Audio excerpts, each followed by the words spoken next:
Donc, comme je l'ai annoncé ce matin, donc on est vraiment tous heureux donc d'accueillir ici donc le Rav Ben Chetrit, Yonatan Ben Chetrit, donc pour cette troisième édition des Melavek Malka, donc de la maison des Benjamin. Donc voilà, on va lui laisser la parole. Allez, merci beaucoup. D'abord remercier le comité, merci tout le président et toute la communauté d'avoir invité à dire quelques livrets Torah. Alors le sujet qu'on a choisi, c'est essayer de décrypter le message d'Hachem. C'est vrai que c'est pas très simple, c'est un peu compliqué. Et donc d'essayer de comprendre comment on va essayer ensemble de comprendre comment on peut réaliser, comprendre finalement les messages qu'Hachem nous renvoie dans la vie de tous les jours et de quelle manière Hachem se manifeste pour nous faire comprendre des messages. Alors il y a beaucoup d'exemples dans la Torah, beaucoup de repères qu'on peut avoir à travers les textes de la Torah et qui vont nous permettre aussi d'avoir finalement ce rapport avec Hachem qui va nous permettre de mieux comprendre. Alors, je vais vous donner des exemples, quelques exemples pour que vous compreniez les principes. Alors, c'est marqué par exemple dans le Sefer Bereshit, lorsque Hachem s'adresse à Caïn, parce qu'il faut savoir que la première épreuve, le premier test en fait de l'existence, c'est Caïn et Hevel. Je pense que le premier test c'est Caïn et Hevel. Et quelque part, Hachem va dire à Caïn, alors que Caïn est né le premier enfant né d'un couple, en fait, c'est ce que dit sa maman en lui disant, tu t'appelles Caïn, Caïn Kaniti Ishet Hachem, j'ai acquis un homme avec Hachem, ça veut dire, on dit à Caïn qu'il est le premier être créé d'un couple. Voilà. Donc qu'est-ce qui fait que Caïn il se sent quelque part performant et dans la délicatesse de devoir tout le temps vouloir prouver qu'il est le premier. Sa mère lui dit, tu es Kaniti Ishet Hachem, tu es le numéro 1, l'homme, le premier homme créé d'un couple. Voilà. Et Caïn, il parle avec cette idée-là, qu'il est le premier. Maintenant, vous allez vous rendre compte qu'à chaque fois qu'on va essayer de mettre une image sur quelqu'un, il va être toujours dans la démonstration d'essayer d'arriver à ce qu'on pense de lui. Maintenant, s'il est capable d'être cet homme, alors tant mieux. S'il n'est pas capable d'être cet homme, il va être en difficulté permanente. Oui, c'est la raison pour laquelle, lorsque la Torah nous dit que Hevel va naître, Hevel, il est le second. Hevel, en hébreu, ça veut dire Hevel Avalim. Il est du néant, il fait partie de quelque chose qui est secondaire. Mais il va naître avec deux femmes. Nous dire, elle a rajouté un enfant. Rachid dit qu'elle a rajouté, elle a eu que Caïn est né avec une femme et Hevel est né avec deux femmes. À part ça, on voit que Caïn va vouloir qu'Hachem agrée son korban. Et le jour où Hachem va refuser le korban de Caïn et il va accepter le korban d'Hevel, là-bas c'est marqué, comment il s'appelle, Caïn se met en colère, Vaïplou panav et son visage devient blême. Ça veut dire la problématique qu'on a effectivement de comprendre, de décrypter un message. Hachem refuse le korban. Et Hachem lui dit, Lama charaaf, pourquoi tu te mets en colère? Lama naflu panecha, pourquoi tu deviens blême? La pire question c'est celle-là, quoi. Ça veut dire quelqu'un qui n'est pas compris. Voilà, imaginez-vous, vous allez chez quelqu'un qui vous attend, vous offrez des fleurs. Voilà. Et il prend les fleurs, il les jette à la poubelle, il va dire si tu veux rentrer, Bechavod. Et vous allez vous mettre en colère, il va dire mais pourquoi tu t'énerves? Maintenant, quelqu'un amène un korban à Hachem, et Hachem refuse le korban, quelque part, il y a un problème, n'est-ce pas? Hachem refuse mon korban. Après, il me demande, mais pourquoi tu t'énerves? Pourquoi tu deviens blême? Je m'énerve parce que tu me refuses mon korban. Manifestement, on n'a pas compris, il y a quelque chose qui ne va pas, ça va? Maintenant, quelle est la question d'Hachem? Voilà, il faut comprendre, quelle est la question d'Hachem? La macharaf, pourquoi tu te mets en colère? Qu'est-ce qu'il me demande Hachem? Ben, je viens de te dire, je me mets en colère parce que tu me refuses mon korban. Mais en vérité, au fond, pourquoi je me mets en colère? C'est parce que Dieu, voilà, si je décantais les raisonnements, parce que Dieu, qui est le créateur du monde, a refusé mon korban. Mais c'est Dieu qui refuse le korban. Maintenant, si je me mets en colère quelque part, ça veut dire qu'Hachem a eu tort. Oui? Et est-ce que Hachem peut avoir tort? Donc, le problème, c'est ça. Le problème, c'est qu'on voit les choses de l'extérieur. On n'essaie pas de voir les choses de l'intérieur. Comment Hachem aurait dû réagir? C'est comme quelqu'un qui veut offrir un cadeau à sa femme. Ça va? Il y a deux façons de réagir. Voilà, j'ai offert une bague à ma femme, et ma femme, elle fait ah oui, elle ouvre la bague, elle fait ah oui, merci. Alors, soit je m'énerve, parce que j'ai attends, ça va coûter de l'argent, etc. Soit je me dis ah, manifestement, j'ai pas dû faire le bon cadeau. Ça va? Si elle a fait ça, elle a fait ah merci. Bon, ça lui a pas forcément plu. Bon, mais elle n'a pas dit, mais vous avez compris. Donc si je m'énerve, c'est que je dis mais j'ai fait ce que je devais faire. Mais si je comprends que ça n'a pas forcément plu, il y a un autre souci, vous comprenez ou pas? Donc, ici, la Mahara, en vérité, la vraie question, Hachem s'adresse à la vraie personne. Mais pourquoi tu t'énerves? Ça veut dire, essaie de comprendre pourquoi tu t'énerves. Si tu t'énerves, c'est qu'Hachem a eu tort. Or, si tu vois qu'Hachem, il a refusé son korban, peut-être qu'il manque quelque chose. Il va voir chez Evel, ça a fonctionné. Seulement Caïn est incapable de faire ce rapport, quelque part, parce qu'il va s'énerver. Hachem lui dit, regarde, im tetiv se'et, si tu t'améliores, je te pardonnerai. Et si tu t'améliores pas, la pétach chatat-rovetz, la pétach, à la porte de ton, on va dire de ton cœur, la faute est tapie, ça veut dire que derrière une volonté de détruire, parce que par intérêt de ne pas accepter le fait que ton frère soit, entre guillemets, supérieur à toi, hein, tu vas refuser et tu verras que tu vas fauter. La faute est tapie derrière la porte. Il faut bien comprendre que la faute, c'est peut-être pas forcément le crime. La faute, c'est autre chose. Ce qui est tapis derrière la porte, c'est quelque part le fait de ne pas comprendre la différence, de ne pas supporter cette différence. Et le fait de devoir éliminer ce qui nous dérange, c'est la manifestation que Caïn il fait en voulant tuer son frère, vous comprenez? C'est le tapis derrière la porte. Il suffirait simplement que de se trouver dans un contexte où il serait seul à seul, que là il va tuer son frère.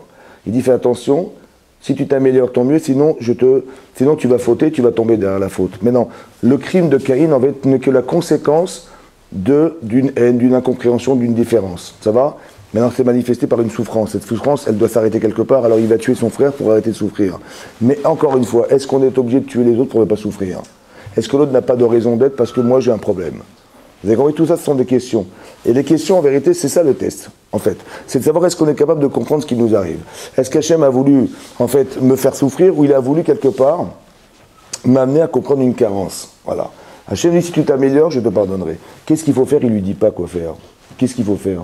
Si tu t'améliores. Comme les gens vous disent, bah, vous savez, il y a un problème, il faut faire tes chouvas. Bah, il faut faire quoi? On ne sait pas. Il faut comprendre ce qui se passe. Si tu t'améliores, je te pardonne. Il n'a pas dit quoi. Ensuite, effectivement, la Torah nous dit que Caïn tue Evel. Ça va? Il tue Evel. Hachem lui demande, il dit, il est où Evel Achicha? Il est où Evel ton frère? Et il lui répond, il dit, je ne sais pas. Lo yadarti, je ne sais pas. Shomer Achi Anochi, est-ce que je suis le gardien de mon frère? Comme si que la question c'était quoi? Il est où physiquement ton frère? Il dit, je ne sais pas. Il est où physiquement? Je ne sais pas. Moi, je ne suis pas le gardien de mon frère. Mais est-ce qu'Hachem, il ne sait pas où il est? Vous avez compris encore une fois? C'est intéressant de voir que on ne comprend pas fondamentalement ce qu'Hachem nous propose. Comme si qu'Hachem, il ne savait pas où était Evel. Et l'autre répond, écoutez, j'en sais rien. Il va mentir carrément en disant, j'en sais rien, je ne sais pas. Est-ce que je suis le gardien de mon frère? Alors qu'en fait, il n'est que le gardien de son frère. Vous comprenez? C'est là qu'on voit que la problématique qu'un homme a de se cacher d'être, en fait, c'est la question qu'Hachem lui pose qui est le révélateur de son problème. Il lui a demandé deux choses. Il lui a dit, il est où? Evel Achicha. En vérité, on a compris une chose incroyable. C'est que tout ce que dit Hachem, c'est ce qu'on n'a pas compris. Ça veut dire, si tu avais su définir ton frère s'appelle Evel. Evel. Ton frère s'appelle Evel. Si tu avais su définir ce nom, c'est-à-dire de donner une identité à ton frère, et de comprendre que quelque part ton frère a un sens, est-ce que tu l'aurais tué? C'est comme par exemple deux petits-enfants, qui l'un veut être le premier, l'autre il est le second. Donc ils vont se battre, ça va? Il va lui arracher les cheveux, il va lui donner des coups de poing, des coups de pied, des machins, il va se battre, ça va? Parce que je suis l'aîné, je ne suis pas le second. Donc je vais me battre jusqu'à quel âge? Jusqu'à ce que je vais arriver un jour où je vais être content que mon frère il soit sous la coupe avec moi et qu'on prenne des photos ensemble. Ça veut dire qu'il y a une incohérence du besoin de l'autre, parce que je ne sais pas définir l'autre. Je ne sais pas donner un nom à l'autre. C'est quoi donner un nom à la personne? C'est pouvoir dire voilà ce qu'il est. L'avantage qu'il a d'être. Vous comprenez? Quand vous donnez un nom à quelque part à quelqu'un, c'est d'être capable non pas de critiquer ce qu'il est, mais de dire au final quelles sont ses vraies valeurs. Donner un nom à la personne. S'il avait su définir la vraie valeur, comme quand il sera un adulte et qu'il va être content que ses frères et ses sœurs sont là le jour de son mariage, il va dire tiens, je suis content que mes frères sont là, je sais donner de la valeur. Ce qu'on n'est pas capable de faire en tant que bébé, vous comprenez? Ben non, quelque part la réaction violente d'un enfant, quelque part si elle se répète quand on est adulte, c'est qu'on est resté que des enfants quelque part. On n'a pas su faire quoi? On n'a pas su donner un nom à la personne, c'est-à-dire définir le contenu de la personne. Qu'est-ce qui valorise cette personne? Or, si je tue la personne, si j'élimine la personne qui est en face de moi, c'est que je ne sais pas donner un contenu. Hachem me dit, il est où Evel? Ça veut dire, il est où Evel chez toi?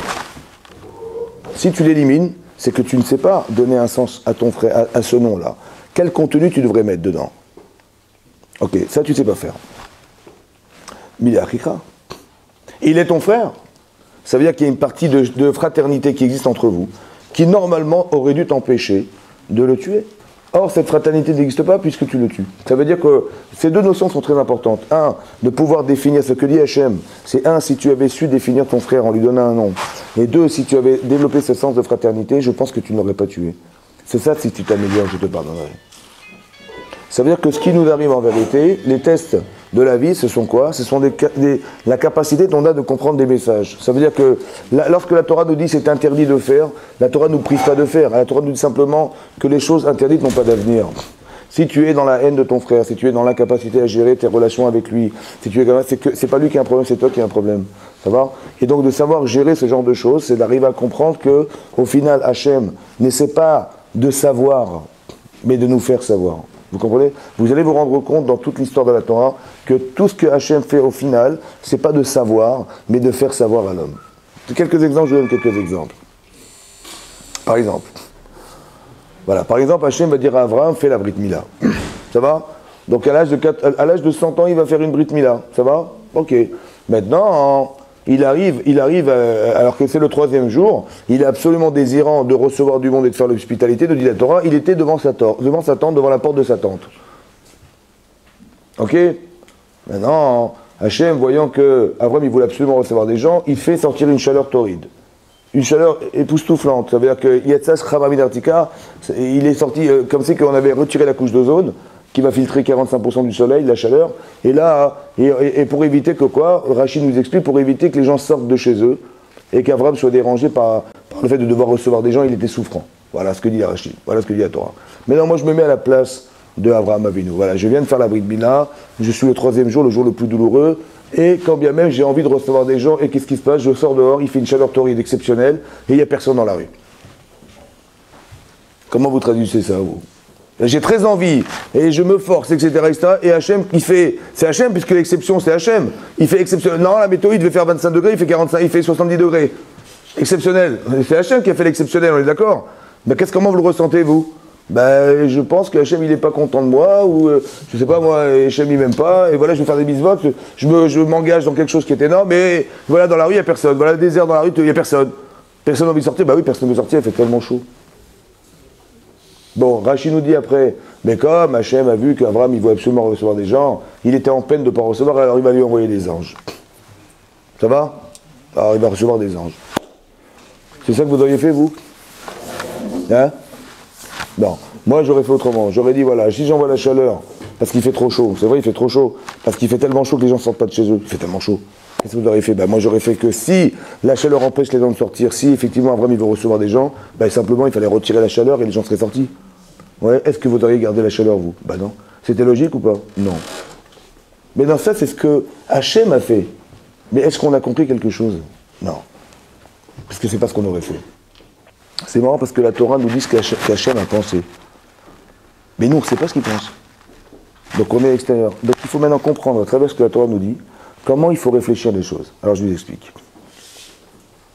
Si je vis les choses telles qu'elles se présentent à moi, voilà, et je suis Abraham Avinu, j'ai fait la Brit Mila, je suis souffrant, il fait très chaud, etc. Bon, je me dis, ben Hachem, il m'aime pas. Ou alors Hachem, je suis tellement frustré du désir que j'ai de faire la mitzvah, et qu'au final, ça ne se passe pas comme je pensais, je dis, ou alors j'ai fait une avéra, je vais faire teshuva, je ne sais même pas quoi faire, en fait, je ne sais pas quoi faire. Vous comprenez ou pas? Et n'essayez pas de chercher ce que vous devez faire. Essayez de comprendre qu'est-ce qu'Hachem a voulu. Alors je vous explique. Mettez-vous à sa place. Mettez-vous à sa place. Alors je me mets, alors c'est moi le bon Dieu maintenant. Maintenant je dis à Abraham, fais la Brit Mila. Ça va? Alors je fais la Brit Mila, et le 3e jour j'ai très mal. Mais j'ai très envie de faire la mitzvah. Alors je me pose la question, je me dis, mais qu'est-ce qu'il veut Hachem? Qu'est-ce qu'il veut Hachem? Bah, essayez de comprendre que ce que veut Hachem, c'est vous faire savoir que le désir que vous avez de la mitzvah, il est tellement grand que même la douleur ne vous dérange plus. Par exemple, vous allez voir votre grand-mère, ça va? Elle a 90 ans. Et vous allez la voir, vous dites, mamie, comment vas-tu? Ça va, mamie? Elle dit, ah, tu es venu me voir comme ça me fait plaisir. Viens t'asseoir à ma table, viens boire un petit café, viens boire un petit thé. Bon, quand je lui ai demandé, comment ça va, mamie? En vérité, ça ne va pas. Parce qu'elle est vieille, elle a mal au dos, elle ne dort pas de la nuit, des fois elle fait sur elle, des fois elle demande aux voisins de faire ses courses. Est-ce que ça va? Non, ça ne va pas. Ça va? Ben, c'était quoi la question? Comment ça va? Ben, ça ne va pas. Bon. Maintenant, elle m'a dit, ben, ça va très bien. Alors, qu'est-ce que j'apprends de là? Ben, j'apprends simplement qu'on peut dépasser la douleur. Que ce que vous avez fait en allant rendre visite à votre grand-mère, et qu'elle vous a répondu ça va, ça veut dire que ça va pas en fait, physiquement ça va pas, mais le plaisir que vous lui procurez de venir est plus fort que sa douleur. C'est vrai ou pas? Maintenant, qu'est-ce qu'il a fait Hachem? Il a dit Abraham fait la Brit Mila. Mais Abraham, il ne sait pas combien il peut recevoir de gens. Il ne sait pas combien est intense la mitzvah de recevoir des gens. Il ne sait pas. Il ne sait pas combien. Vous savez ce que lui dit Hachem? Hachem lui fait savoir. Il lui dit Mazal Tov. Fais la Brit Mila et tu verras que c'est douloureux. Ouais. Et tu as encore envie de faire la mitzvah? Oui. Ça veut dire que la mitzvah, elle est profondément ancrée en toi, puisque malgré la douleur, tu es capable d'avoir envie de recevoir des gens. Donc, Emet, Hachem, il m'a fait savoir que la mitzvah est plus forte que ma douleur. Il dit, mais ça suffit pas, je vais te montrer mieux que ça, je vais te mettre de la chaleur. Il fait très chaud, et tu es encore devant ta tente, mais c'est pas possible. Normalement, tu aurais dû être chez toi, tu aurais décroché le téléphone et tu te serais reposé dans ta maison, tu aurais dit à ta femme, écoute, si les gens rentrent, dis-leur de pas me déranger. Et tu es encore dans le désir malgré la chaleur et malgré la douleur. Ça veut dire qu'Hachem, il a fait savoir à Abraham. Et n'essayez pas de chercher très loin. Comprenez simplement que si vous êtes capable de faire la mitzvah malgré une difficulté en soi, c'est que la mitzvah, elle est plus forte que vous avez développé chez vous, ce désir qui est très puissant, qui va au-delà d'une certaine forme de limite corporelle. C'est tout simple. C'est ça qu'Hachem a voulu vous dire. Ça va? Parce que si vous dites, bah tiens, je regarde tel que je reçois les événements, comme si que Dieu était un homme, et qu'il m'avait dit, écoute, je ne veux pas te voir, je ferme la porte, et oublie-moi. C'est ça, non? Quand on est frustré, on a très envie de faire quelque chose et au final rien ne fonctionne, on se dit on a dû faire des bêtises et avérotes, etc. C'est pas forcément vrai.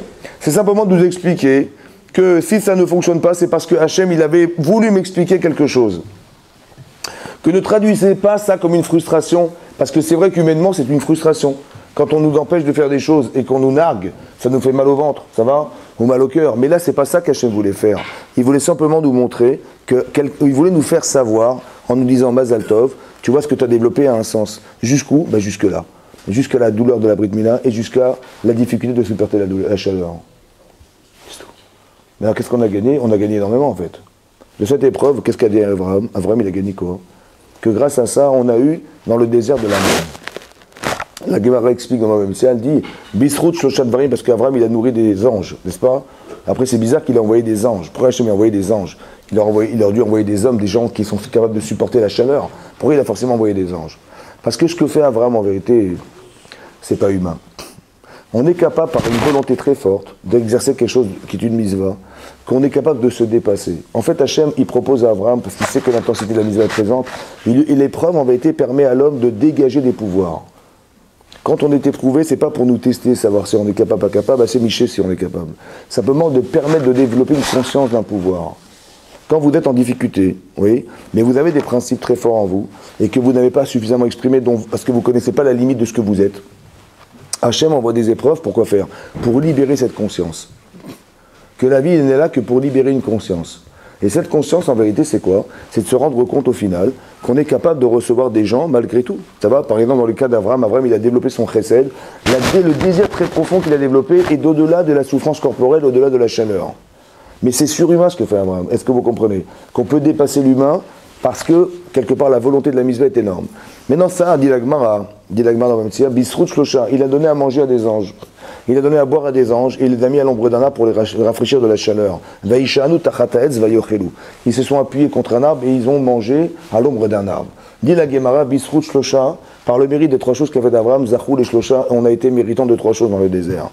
On a eu la manne qui est tombée parce qu'il leur a donné à manger. On a eu le Ber Miriam le puits parce qu'il leur a donné Mehat Maïm. Et on a eu les Hanan et Kavod, les colonnes de nuée, parce qu'il les a mis à l'ombre d'un arbre. Mais non, je ne comprends pas. Abraham, il a donné à manger à combien de personnes? 3 personnes. Il y avait combien de millions de personnes dans le désert? Il y avait environ 3 millions. Entre les femmes, les enfants et les femmes et les enfants, il y avait environ 3 millions de personnes. 3 personnes, 3 millions. C'est pas proportionnel.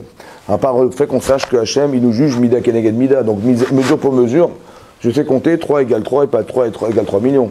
Ensuite, il a donné Mehat Maïm un petit peu d'eau. Un petit peu d'eau. Oh.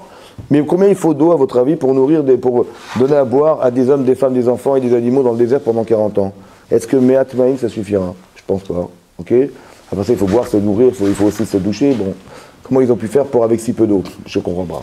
Et à part ça, les Hanan et Kavod, quel rapport avec le fait qu'on ait eu les Hanan et Kavod? Qu'est-ce que ça veut dire?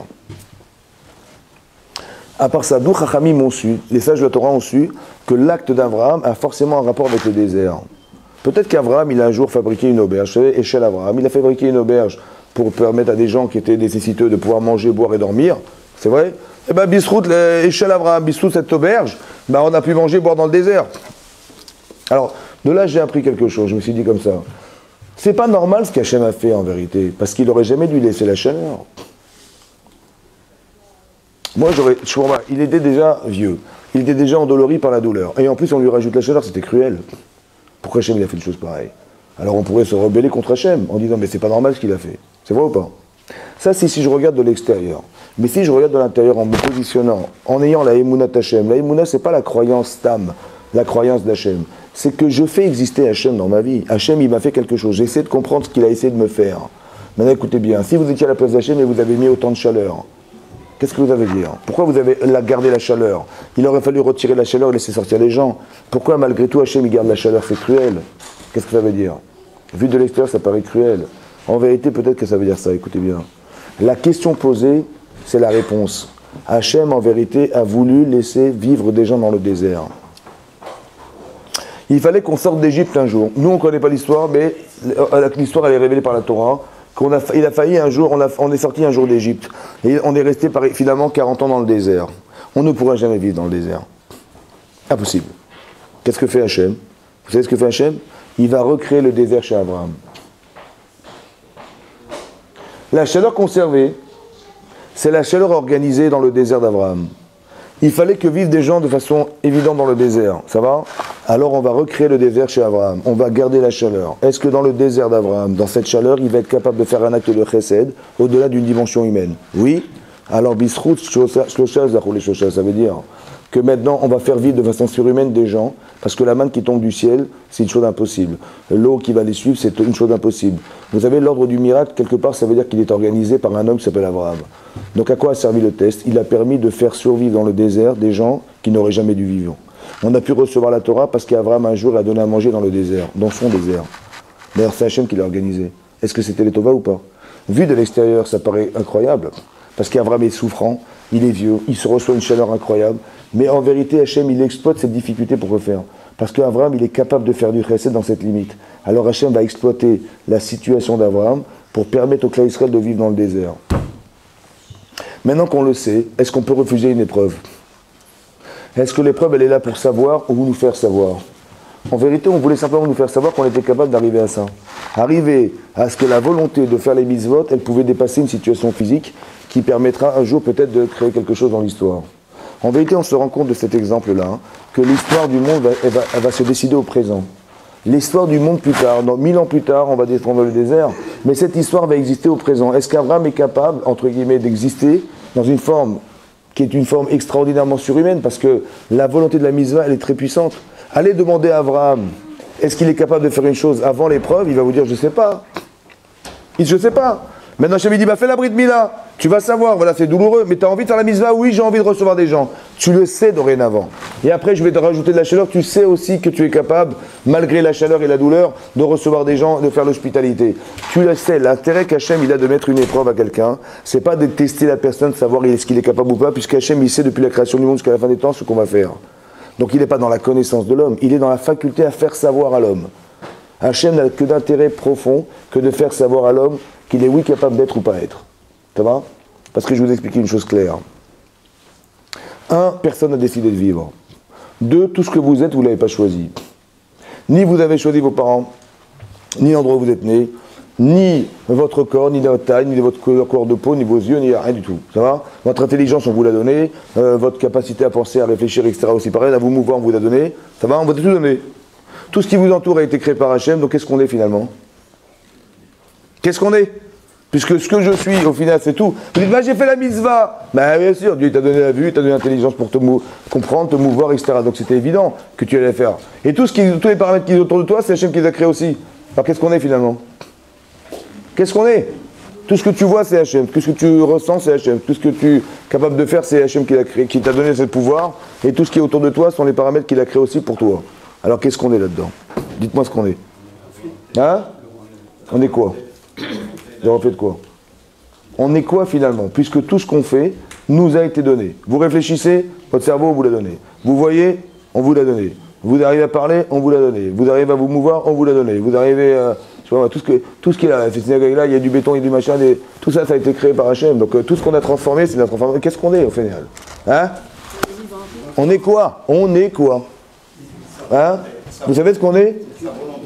On n'est que le choix d'être. Ça veut dire Hachem, il m'a donné quelque chose? Intelligence, quelque chose? Vous savez la différence entre un tzaddik et un rachat? C'est qu'est-ce que je fais de moi? Le tzaddik, il va faire de lui quelque chose qui a un sens dans la Torah, et le rachat, il va aller à l'encontre de ce sens. C'est qu'un désir d'être. Qu'est-ce que je fais de ce qu'on me donne? Vous avez compris? Le tzaddik, il sait qu'il a une capacité. Vous avez compris qu'au final, les grands réchem de l'histoire, ce sont des gens qui auraient pu être des grands tzaddikim, seulement ils ont raté leur vie. Des grands tzaddikim de l'histoire, essayez de voir des grands réchem de l'histoire, pardon, ce sont des gens qui auraient pu être des grands tzaddikim. Seulement ils ont utilisé leur pouvoir au service d'eux-mêmes. Et pas au service de quelque chose. Au service d'eux-mêmes. Aman, c'est un grand organisateur, il marchait Moïse, c'est des grands organisateurs, des grands stratèges, des grands machins. Vous imaginez l'intelligence qu'il faut pour arriver à gérer le monde et à essayer d'exploiter le monde entier. Je ne sais pas si vous vous rendez compte de l'intelligence et de la capacité mentale et le corps à dibour et tout ce qu'il faut. Mais s'il avait fait ça dans les mitzvot, ça aurait été un génie. Il a choisi d'être un rachat. Vous avez compris? Que tout le problème, c'est qu'est-ce qu'on fait de ce qu'on nous donne. Et le test de la vie, c'est d'essayer à mesurer qu'Hachem existe et qu'au-delà de ce qu'on croit, il y a une volonté de nous faire comprendre ce que nous sommes au fond. Ça va? Ce qu'Hachem a donné comme pouvoir. Et la mitzvah, c'est ça. Vous avez compris? Avec ça, j'ai répondu à une grande question. Je me suis dit comme ça. Puisqu'Hachem sait tout, donc le jour où je suis né, il sait si je vais aller au Gan Eden ou pas. C'est vrai ou pas? Qu'ils me prennent directement comme chacun d'entre nous et qu'ils nous mettent directement où là on doit être. Pourquoi on a besoin de faire tout ça? Puisqu'il faut mériter le monde futur, n'est-ce pas? Hachem il le sait si on va mériter ou pas.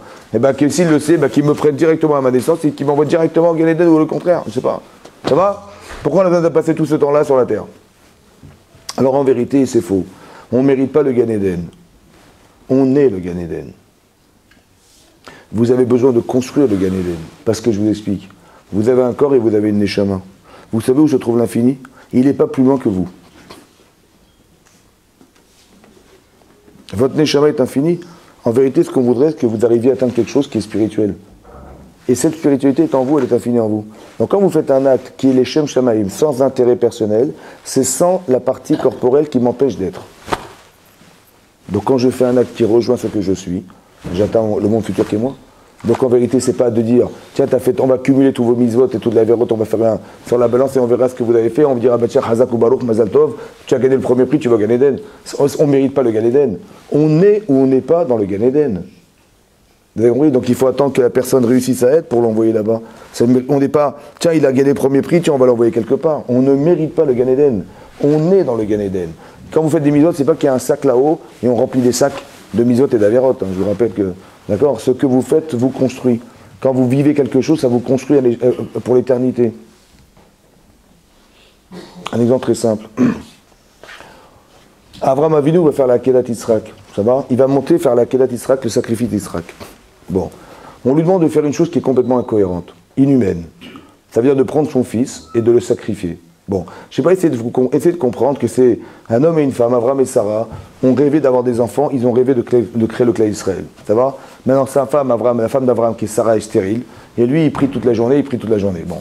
Finalement, hein, chose incroyable, à l'âge de 90 ans, Sarah tombe enceinte. Et lorsqu'elle va accoucher, elle va trouver, elle va dire, mais c'est quoi ce tzrok? C'est quoi cette blague qu'on me fait d'avoir des enfants à 90 ans? Ça va?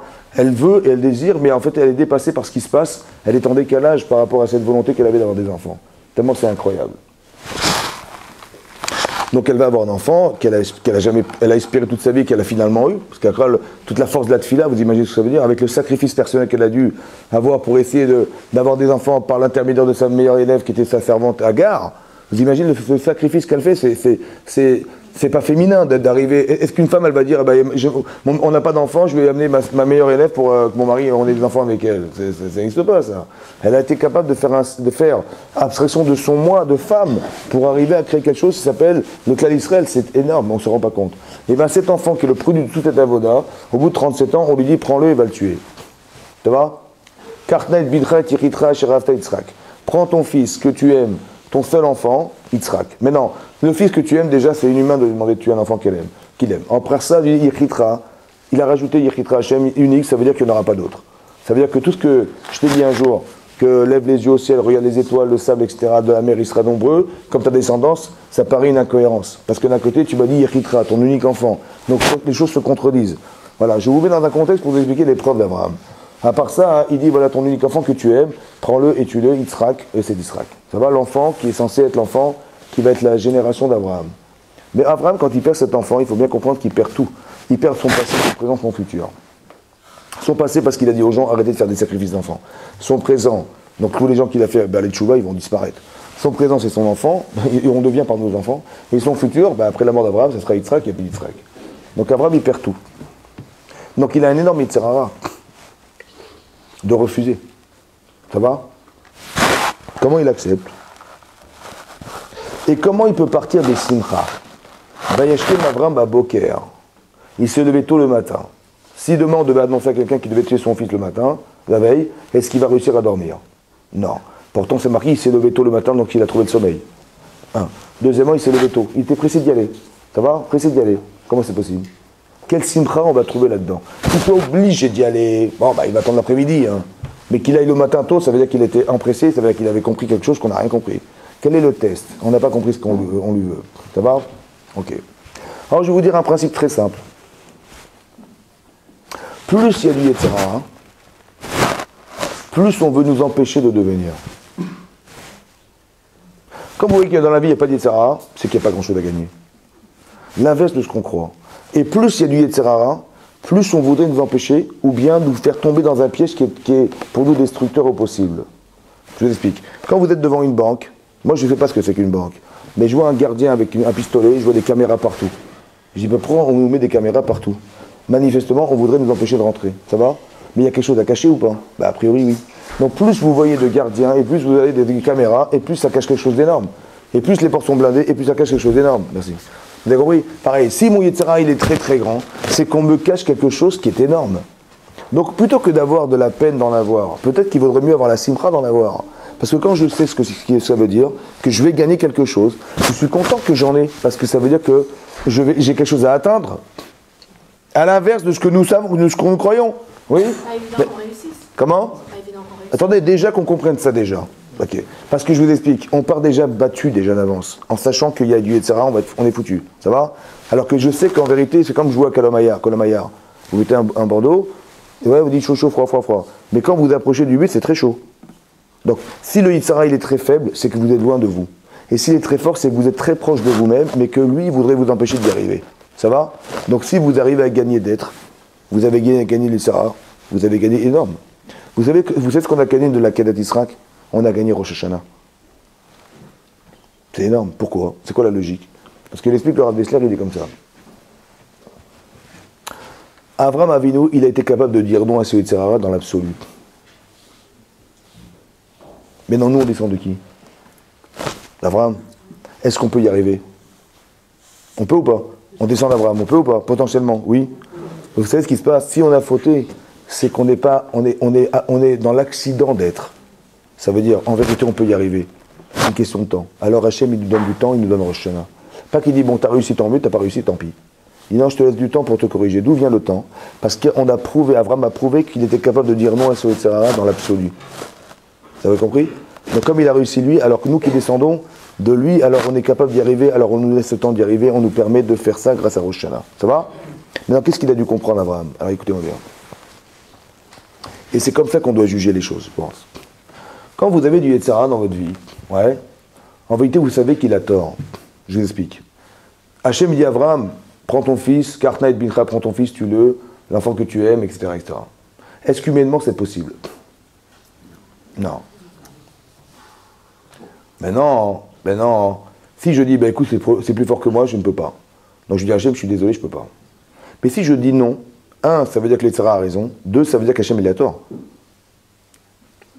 Oui ou non? Mais comment c'est possible qu'il ait tort?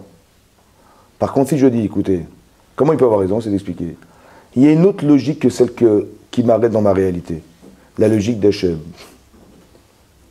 Maintenant, je vais lui dire, ouais, Yetzirah, je dis, t'as raison, t'as raison.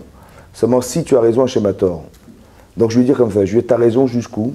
Jusqu'à ma limite, la limite de sur la mazée. dans toutes les notions qui existent sur Terre, tu as raison. Seulement Hachem, il m'a demandé d'exister au-delà de cette limite. Ça veut dire d'avoir confiance en Dieu malgré tout. Parce que si Dieu me propose de vivre cette expérience, c'est qu'il existe une autre logique, la logique de la Emouna, Hachem, de faire exister Hachem jusque-là. Donc Abraham, il a compris que derrière cette volonté de m'empêcher d'être, en fait, il fallait que je bascule sur une autre logique, la logique d'Hachem, d'accepter ce qu'Hachem me propose de vivre. Ça va? Et donc d'arriver à ce degré-là, c'est d'arriver à faire abstraction de moi. Vous comprenez? C'est mon enfant que j'aime, et Israël, machin, avec tout ce que ça représente, c'est mon moi qui est remis en cause. Je mets mon moi au service d'Hachem. Je suis d'accord que la logique, elle dépasse celle que je crois. Et je dis, Hachem a raison. Vous avez compris? Donc en vérité, Abraham, il arrive par ce test-là, ouais, à arriver à être un être qui est au-delà d'une forme de limite logique. Je ne vais pas enfermer Hachem dans une forme de logique, mais dans sa logique, pas dans la mienne. Ça veut dire comme ça. Vous savez, ça va très très loin parce que si je crois que Hachem, par exemple, il peut arriver des choses dans ma vie, je dis, c'est plus fort que moi, c'est trop dur. Voilà. Comme j'ai des grandes questions dans ma vie, je dis, c'est pas possible, donc Dieu ne peut pas exister puisqu'il y aurait ce qui s'est passé. Mais je dis, mais c'est pour dire ça, il faudrait que tu crois, tu saches dimensionner Hachem. Par exemple, Hachem, il est arrivé à la Shoah. Bon, c'est une chose effroyable, c'est beau, pas? Je dis, donc s'il y a eu la Shoah, c'est que Dieu n'existe pas, c'est pas possible.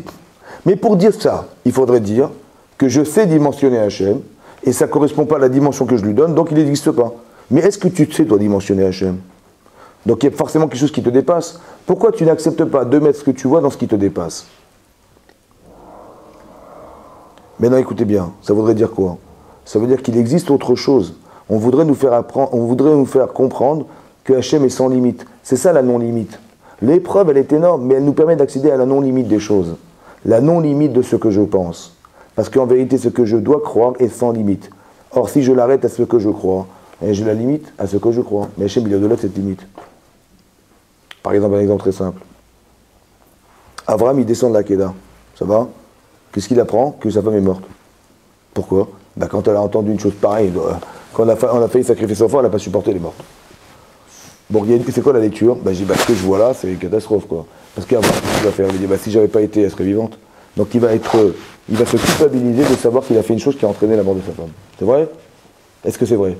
En vérité, c'est faux. C'est incroyable, hein? Encore une fois, quel est le test? Pourquoi Abraham, il va pleurer un petit peu sa femme? Parce que la lecture est fausse. Je vous explique. Il faut bien comprendre qu'il y a deux choses. Il y a Abraham et sa femme Sarah. Vous savez ce que je vais vous dire? C'est comme ça. Sarah, elle est morte pour des raisons qui sont propres à elle. Et je vais vous expliquer pourquoi. Mais lui, il ne peut pas regretter d'avoir fait un acte parce qu'il n'y a pas de lien logique entre ce qu'Abraham a fait et la perte de sa femme. Pourquoi elle est morte juste là, à la seconde? Pourquoi elle n'est pas morte 2 ans plus tard, 2 ans avant? Elle est morte juste à ce moment-là. Alors, tel que c'est, bien sûr que la conséquence émotionnelle dramatique qui arrive, c'est un scénario qui est très dur pour Abraham. Mais d'un côté, écoutez-moi bien. Elle est morte pourquoi? Elle est morte pourquoi? Parce qu'en imaginant que son fils allait disparaître, elle n'a pas supporté, son corps n'a pas supporté, elle est morte. Peut-être ça veut dire, au fond, écoutez bien, ça veut dire. La vraie lecture, c'est ça, écoutez bien. Son corps n'a pas supporté l'idée. Elle aimait tellement son enfant, elle aimait tellement Yitzhak, que le manque d'expression d'amour qu'elle pourrait lui témoigner dorénavant, puisqu'il n'est pas là, ça l'a empêché de vivre. Donc elle a mis en avant, c'est son moi, à elle, et d'autre côté, l'amour qu'elle a de son enfant. Et ben, Hachem, il a créé cette situation, pourquoi? Pour qu'elle arrive à faire quoi, au final? Parce que tu dis après les morts, c'est incroyable. Mais elle a réussi à cristalliser à l'infini en elle, l'amour de son enfant à l'infini, au détriment de sa propre vie. C'est pas qu'elle a essayé de dire... c'est vrai que quelqu'un qui meurt de cette manière, ouais, c'est une manière de prouver que son corps n'a pas su supporter l'amour qu'elle avait de son enfant qui ne pouvait pas s'exprimer. Donc elle l'aime ou pas son fils? Bien sûr. Elle l'aime à quel point? Hein? Elle aurait pu imaginer un miracle. Peut-être, mais elle a pas. Encore une fois, on respecte ce qu'elle a pensé. On respecte ce qu'elle a dit. Elle a pensé que son enfant allait presque mourir et ça l'a pas supporté. Ça veut dire que l'amour, il est énorme ou pas? Bien sûr. Bien sûr. Mais l'amour de qui? Le sien contre le sien. Son amour propre contre l'amour de son enfant. Elle a disparu. Donc, quand je regarde de cette manière, qu'est-ce que je pense? C'est-à-dire qu'elle a cristallisé en elle un amour infini en elle, au sacrifice d'elle. Vous savez ce que c'est Sarah? Sacrifice de Sarah, c'est quoi? Donc, comment je regarde les choses? Comment je regarde les choses? C'est dur. Mais quelque part, ça veut dire qu'on est dans une forme d'extrémité pour expliquer que l'épreuve, elle est énorme.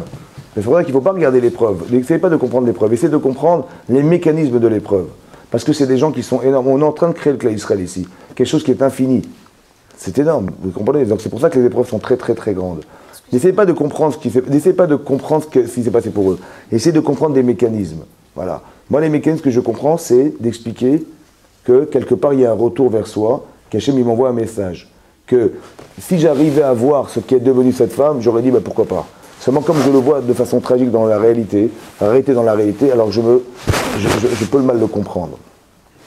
Ce que je vous explique... Parce qu'après, il y a Kétora. Comment? Après, il y a Kétora qui arrive. Ouais.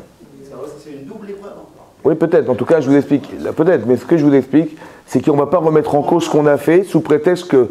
Parce qu'il y a deux choses à comprendre. Il y a la vie de l'un et la vie de l'autre.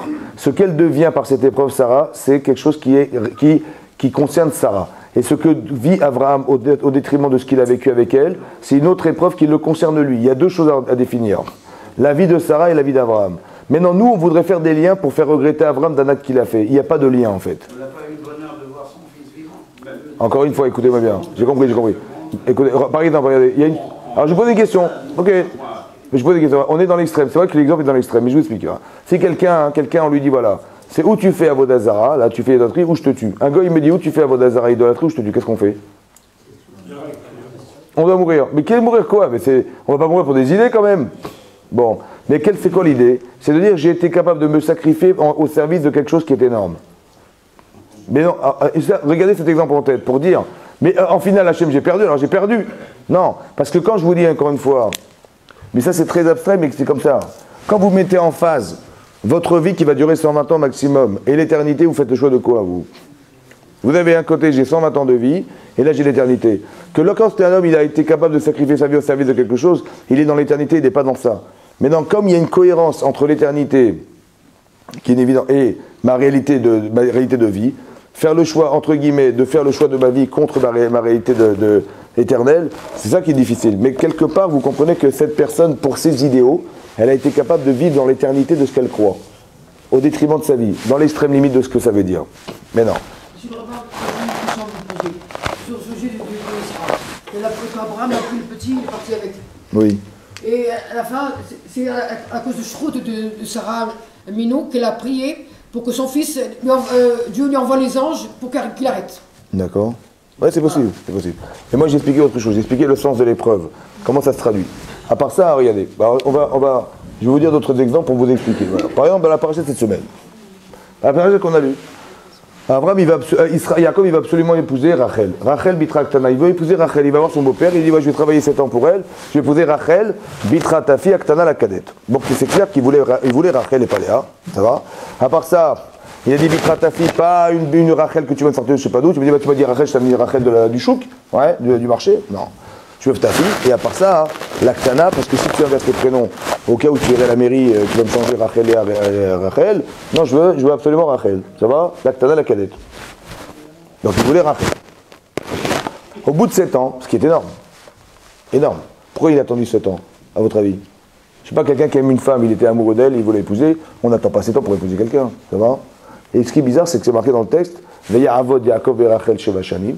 Il a travaillé Yaakov pour Rachel Sheva Shanim 7 ans. Ve'ayu be'enav kiyamim achadim. Ils étaient à ses yeux kiyamim achadim, comme des jours echad, des jours comptés, des jours echad. Be'avato ota, par amour pour elle. Là, je sais pas comment il aimait Yaakov sa femme, ouais, mais que si quelqu'un il aime sa femme, il aime sa femme, il n'a pas envie d'attendre. Or et plus on attend, plus c'est l'enfer. Et lui, il a attendu, il s'était passé vite par amour pour elle, c'est pas possible. Be'avato ota. Alors j'ai expliqué comme ça. J'ai dit il y a 2 façons d'aimer. Mais ça veut dire que quelque part, il y a être en attente d'avoir, c'est long d'avoir quelque chose pour soi. Si quelqu'un dit je veux me marier, comme ça j'aurai ma femme proche de moi, elle sera avec moi, voilà. C'est long d'attendre d'avoir. C'est comme je dis, voilà, si mon fils il a eu son permis à 18 ans, je lui dis Mazal Tov, je suis super content pour toi et tout, bah écoute, je vais t'offrir une voiture. Oh bah j'imaginais pas, mais je dis mais tu l'auras dans 3 ans. Ça va?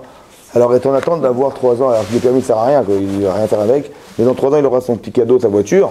D'attendre 3 ans, c'est trop long, ça va? Donc, si d'attendre, c'est trop long, ça devrait être l'enfer. Mais comment ça fait qu'il a ça s'est passé vite? Alors, j'ai pensé que dans la vie, Quand on est en attente d'avoir, c'est long, mais l'attente d'être, c'est pas long. Quand vous faites, je sais pas, vous avez envie de faire des études, ça va? Alors vous dites, voilà, je vais faire une étude, ça va prendre 3 ans d'études, 4 ans d'études. Mais jour après jour, il y a il y a des cours, 2, il y a des examens, il y a des contrôles toutes les semaines, il y a des examens tous les trimestres, etc., etc. Et on avance. Mais il y a des cours tous les jours, il y a un programme organisé tous les jours. Après, au bout de 4 ans, vous allez dire, tiens, comment ça s'est passé? Ça s'est passé très rapidement. Pourquoi? Ça devient intemporel. Pourquoi on a perdu la notion du temps? Parce que jour après jour, il y a un programme, il y a des choses différentes tous les jours et on ne voit pas le temps passer. Donc si Yaakov, il a travaillé 7 ans pour sa femme, et pourquoi il a proposé, lui a proposé 7 ans? C'est qu'il avait pensé un programme de 7 ans. Par amour pour sa femme, ça veut dire. Il a voulu être un mari idéal. Il a voulu que ses enfants n'aient pas de déchets. Ça veut dire comme Abraham, il a eu Ishmaël, Yitzhak, il a eu Esav. Lui, Mitato chez les mains. C'est-à-dire que sa descendance est parfaite, Abraham, à Yaakov. Mais la perfection derrière, c'est un travail de perfection sur soi-même. C'est-à-dire qu'il a dû réfléchir à qu'est-ce que c'est qu'un mari, qu'est-ce que c'est qu'un couple, qu'est-ce que c'est que vivre à deux, qu'est-ce que c'est d'avoir des enfants, à quoi sert d'éduquer ses enfants. Il a fait un programme d'études, un programme de perfection de soi, qui va lui durer 7 ans, par amour pour sa femme. Vous comprenez? Mais quand c'est fait de cette manière, par amour pour l'autre, je veux être le mari idéal pour l'amour de ma femme, lui exprimer l'amour que j'ai pour elle. Là, c'est différent, et là, c'est vrai que ça passe pas vite. À la différence que quand on est en attente d'avoir quelqu'un, on dit attends, c'est trop long, ils vont rester avec quoi dans 3 mois, c'est trop long, déjà c'est l'enfer. Mais parce qu'on est en attente d'avoir, il faut réfléchir à ça. Plutôt que de se dire, mais est-ce que je serai un bon mari? Ou je serai une vraie femme pour mon mari?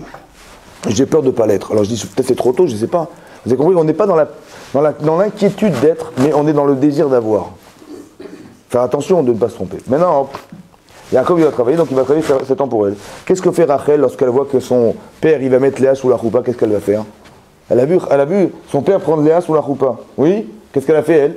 Ben, elle a donné les petits codes qu'il lui avait donnés avant de se marier. Il a dit, écoute, j'ai toujours peur que ton père il va me tromper, ouais, il va me rouler. Alors je dis, voilà, il y a des codes. Il a donné des codes, des simanim. Et donc, il a dit, quand tu seras sous la choupa, tu me diras si c'est toi, et je te demanderai les codes, et tu me diras les codes, je serai sûr que c'est toi. Qu'est-ce qu'elle fait, Rachel? Elle donne les codes à sa sœur. Pourquoi? Pour pas qu'elle ait l'archouma sous la choupa. Ça va?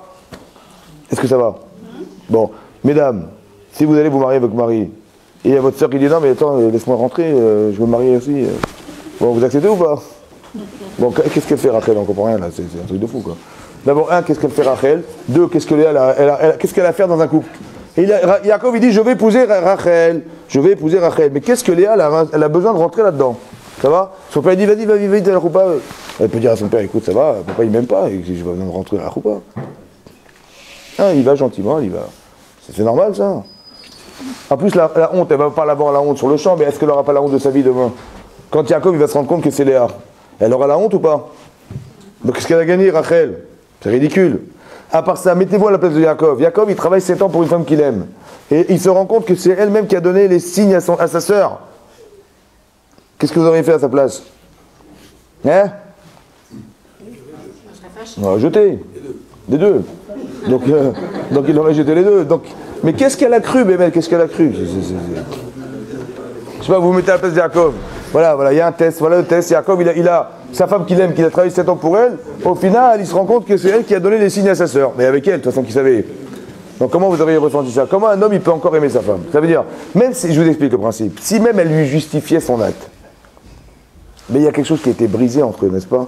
Il dit, bon, écoute, d'abord, je veux rien savoir, et même si tu m'expliques, de toute façon, je t'aime plus. C'est vrai ou pas? C'est-à-dire qu'au-delà de la compréhension, il y a des sentiments qui ont été brisés. Comment Yaakov, il peut dépasser ça? Et comment Yaakov, il peut quand même bien même épouser les deux? Ben, je comprends pas. Ça va? Comment ça? Émotionnellement, c'est impensable. Alors, écoutez bien. Il y a 2 questions, écoutez bien. Quand il y a un test dans la vie, il y a 2 questions. Et la question, c'est quoi? C'est soit, qu'est-ce qu'elle me veut, cette fille, là? Ouais. Donc là, manifestement, elle m'a fait un truc... Soit, qu'est-ce qu'il voulait Hachem? Écoutez, on est Ma'anim ou pas? On a la Emouna? Alors, la Emouna, c'est pas dire, écoute, qu'est-ce qu'elle me veut, elle? Parce que là, Hachem n'est pas là. Et qu'est-ce qu'il voulait Hachem? Alors, écoutez bien. Comme c'est que, voilà, mettez-vous à la place d'Hachem, voilà. Je prends Rachel, je vais, écoute, va mettre ta soeur sous la choupa. Ça va? Donc, elle va aller sous la choupa. Pourquoi Hachem il fait un truc pareil? Pourquoi il a dit à Rachel, entre guillemets, disons qu'elles avaient compris quelque chose, il y avait une sorte de manigance entre les 2 sœurs, elles avaient compris quelque chose, et elle lui dit, va dire à ta sœur d'aller sous la choupa, il faut absolument qu'il épouse, que Yaakov il épouse cette femme. Si c'est Minash Shamaim, il faut comprendre quelque chose. Déjà de lire de cette manière, ça évite des souffrances. Parce que de comprendre qu'Hachem est derrière, ça évite de mal comprendre. Alors je vous explique. C'est pas marqué dans la Torah, dans la Paracha, mais c'est marqué dans le Midrash Rabbah. Dans le Midrash Rabbah, c'est marqué comme ça. Que Bévet Yaakov, il était voir Léa. Il a dit, mais pourquoi quand je t'ai demandé si t'étais Rachel, tu m'as dit oui? Tu m'as menti. Oui ou non? Elle a dit, mais toi aussi. Quand tu as été voir ton père Israël, tu te rappelles? Il t'a dit, c'est toi Esav? Tu as dit, oui, Ani Esav Bechorecha. Je suis Esav, ton frère, ton aîné. Toi aussi, t'es un menteur. Voilà. Donc tu vois bien, on est fait pour vivre ensemble, on est des menteurs. Voilà ce qui est marqué dans le Midrash. Elle a dit, tu as menti, mais j'ai menti, t'as menti. Bon. Est-ce qu'elle a répondu à la question? On lui a demandé pourquoi tu mens, elle a dit, mais toi aussi tu mens. Ok, moi je suis un menteur, je suis un rachat, ok, mais pourquoi tu m'as menti? Tu m'as pas répondu. Elle n'a pas répondu à la question posée. Il a dit, pourquoi tu m'as menti? Elle a répondu par une question, mais toi aussi tu mens. Mais j'ai compris, mais moi je veux que tu me répondes pourquoi tu m'as menti, tu m'as pas répondu. Alors écoutez la réponse. En vérité, elle lui dit comme ça. Tu n'as pas compris quelque chose. Quand tu as récupéré la Bechora de ton frère, le droit d'aînesse, tu as arraché ce droit d'aînesse. Parce que tu as vu dans Esav, quelque part, un dénigrement de la mitzvah. Ouais. Il a dit, tu es le Bechor, c'est quoi le Bechor? Ben, tu vas travailler au Beth Amikdash. Normalement, si on n'avait pas fait la voûte du Vaudor, normalement, ce qui aurait dû être au Beth Amikdash, qui allait amener les sacrifices, c'était les aînés. Bon, donc il dit, bah, tu es un aîné, donc tu as le droit de rentrer au Beth Amikdash travailler. Mais qu'est-ce qu'on va faire? Bah, tu vas faire des corbanotes de sacrifices. Et alors? Bah, il dit, bah, si tu réussis, tant mieux, sinon, bah, tu risques de mourir avec. Il dit, comment? Moi, Olech la voûte, moi je vais mourir, ça va pas quoi. Et donc il a refusé la Bechora, le droit d'aînesse. Il est l'aîné, mais il a refusé le droit d'aînesse. Ça veut dire le droit de pouvoir être dans le Beth Amikdash. C'est ça. Donc il a fait un rejet religieux, on va dire, ouais, spirituel. Qu'est-ce qui récupère la Bechora? Le droit d'aînesse, c'est Yaakov. Maintenant, quand il va arriver chez son père, il va essayer de lui prendre la bracha. Ça va? C'est vrai qu'il a pris de façon anormale, parce qu'il est obligé de dire qu'il était un autre. C'est vrai ou pas? Ouais. C'est pas joli de se déguiser en l'autre. Non, il n'a pas vraiment dit. Comment? Il n'a pas vraiment dit qu'il était. Il n'a pas dit, mais il a fait croire. Il n'a pas menti, il a dit je suis. Il n'a pas dit, il a fait croire. Il n'a pas dit, il a fait C'est croire. moi, ça peut être n'importe qui. Non, il a dit Ani Yaakov, virgule, Bechorecha Esav. C'était ça. Voilà, il a dit Bechorecha Esav. Ok ou pas? Donc il n'a pas menti, mais il a fait croire à son père qu'il était Esav. Mais entre nous. Si Yaakov il réussit son déguisement là, si ça marche, ou si ça marche pas, il va se rendre compte son père que quoi? Qu'il a essayé de le tromper, qu'est-ce qu'il va faire son père? Il va le maudire. Et s'il réussit, qu'est-ce qui va se passer? Si j'ai fait croire à mon père que j'étais Esav, voilà, j'ai réussi mon truc, ça va? Donc mon père il va penser à qui? À Esav, donc la bracha il va revenir à qui? Mais jamais à Yaakov. Jamais. Parce qu'au final, j'ai réussi à lui faire croire que j'étais quelqu'un d'autre, ça va? Mais Hachem, Israël va penser à qui? Il va penser à qui? Bah Esav, donc la bracha va revenir à... Donc à quoi ça sert tout ce cinéma? Ça sert à quoi? Alors écoutez bien. En vérité, Yaakov sait pertinemment que la Bechora, il l'a rachetée, il l'a reprise. Il a repris le rôle d'Esav. Dans Esav, il y a deux choses. Il y a le vrai et le faux Esav. Le vrai Esav, c'est celui qui normalement aurait dû entretenir Yaakov Avinu. Au départ, un, il est Ishadé, un homme des champs, et l'autre, il est Oshev Ohalim, l'homme de la Torah. Ça va? L'homme de la Torah, il ne peut pas vivre seul. Il faut l'entretenir. Donc Esav, il avait pour but d'entretenir matériellement Yaakov. Et Yaakov, il avait pour but d'entretenir spirituellement Esav. Donc en vérité, c'est une petite famille, comme Zevulun Issachar, ouais, que l'un entretient l'autre. Et là, comme en vérité, le corps du clan Israël, ça aurait été Esav. Et la Neshama du clan Israël, ça aurait été Yaakov. Vous avez un corps, vous avez une Neshama. Est-ce qu'on peut dissocier les deux? Non. Donc vous avez besoin de vivre corporellement et spirituellement. Les deux sont vrais. Ok? Et ben le corps du clan Israël, c'était Esav. Et la Neshama, c'était Yaakov. C'est ça l'union des deux. Or, Esav, il refuse d'être le Bechor. Il refuse le droit d'être le corps, entre guillemets. Donc qu'est-ce qu'il va prendre à Charcha? C'est qui? Ben, c'est Yaakov Avinu. Donc il a repris la Bechora, il va reprendre la Beracha. Donc quand en vérité son père... Rivka est d'accord. Exactement, exactement. Avoir la bracha pour ça. Exactement. Donc quand en vérité son père il va bénir, en vérité il va bénir qui? Yitzhak va bénir qui? Ben, le vrai Yaakov, c'est Esav. Le vrai Esav, c'est Yaakov, celui qu'il a accepté d'être. C'est pour ça que dans la tricherie quelque part, il y a quelque chose de juste. Mais non, écoutez bien. Et elle lui a dit, mais écoute-moi bien, quand tu as pris la Bechora de ton frère, et que tu as pris la Beracha de ton frère, tu as pris qui avec? La femme qui était destinée à Esav, c'était qui la femme qui était destinée à Esav? C'était là. Pourquoi elle pleurait, elle? De peur de se marier. Pourquoi elle pleurait? Parce qu'elle a vu deux choses. Elle a vu que son Mazal, qui était Esav, il a raté son rôle de Esav, donc elle pleure. Et elle pleure aussi pour elle, parce qu'elle dit, il est où mon mari? Est-ce que je ne sais pas si vous vous rendez compte? Elle pleure pour deux raisons. Un, parce que son mari, il ne correspond pas à l'image qu'il devait avoir. Et deux, parce que si lui n'existe pas, moi je suis où là-dedans? Donc elle pleurait de se savoir perdue. Donc quand Yaakov, il a récupéré la Beracha et la Bechora, elle dit, mais quand tu as dit à ton père, je suis Esav ton fils, tu n'as pas compris que tu as pris la femme qui va avec? C'est pas qu'elle lui a menti, elle lui a fait comprendre ça. Mais non, je veux dire plus profond que ça. Vous savez ce qu'elle lui a dit? Elle lui a dit comme ça. Quand tu as dit à ton père, je suis Esav ton Bechor, en vérité, tu as menti ou pas? Elle a menti ou pas? Elle a menti ou pas? Mais est-ce que c'est un mensonge? On va dire que réellement, il a menti à son père. Mais est-ce que spirituellement, il a menti? Non. Quand je dis spirituel, ça veut dire comme ça. Qu'est-ce que vous vouliez que fasse Yaakov Avinu pour récupérer la bracha que son père ne voulait pas lui remettre? Il est obligé de lui faire comprendre. Il n'a pas menti parce qu'il est les deux. Donc vu de l'extérieur, c'est un menteur. Il se déguise. Et vu de l'intérieur, puisqu'il a pris la Bechora de son frère, donc il va prendre la bracha, c'est légitime ou pas? Donc il va dire, je suis les vrais Esav. Seulement comme tu ne le reconnais pas, qu'est-ce que j'y fasse? Donc d'un côté, qu'est-ce qu'il a réussi à faire? Il a réussi à utiliser le mal pour le bien. Elle lui dit, sa femme, tu sais à quoi je sais, moi, je suis la femme d'Esav. Esav, la tendance d'Esav, c'est d'être un rachat. C'est-à-dire la tendance d'Esav, c'est d'avoir envie de faire des avérotes. Mais vous savez ce que j'étais comme femme? J'étais capable de lui montrer que la avéra n'a pas de sens. J'étais capable de lui montrer que le mal n'existe pas. Que le mal, c'est une mauvaise compréhension du bien. Et qu'on peut utiliser le mal pour le bien. Comme je vous explique, regardez. Il est marqué on dit le schéma, Ve'afta et Hashem Elokecha. Ve'afta, tu aimeras Hashem ton Dieu. Bechol evavecha. C'est quoi Bechol evavecha? De tout? De tout? De tout? Tes cœurs. Libecha, de tout ton cœur. Mais levavecha, de tout? Tes cœurs. Il dit, les Chachamim, on a deux cœurs. Un, le Yetzeratov. La première tendance, c'est le Yetzeratov. Et le Tzerara. C'est ça les tendances, le cœur. Ça va? Mais on doit réussir à aimer Hachem de tous ses cœurs. Ça veut dire on doit aimer Hachem avec les Yetzirah. Ce qui est très compliqué. Comment on va aimer Hachem avec les Yetzirah? Elle dit, moi je suis la femme qui va te permettre d'aimer Hachem avec ton Yetzirah. Que ce que tu crois, que le mal va être utilisé pour le bien. Tu vois, quand tu as dit à ton père, écoutez bien, tu as dit je suis Esav Vechoecha, c'est un mensonge. Mais est-ce que le mensonge peut se justifier dans ce cas-là? Tu vois, tu peux utiliser ce qui est mal pour le bien. Je suis la femme capable de te faire comprendre ça. Est-ce que le mal existe? En fait, le mal, c'est une mauvaise compréhension du bien. Je vous explique.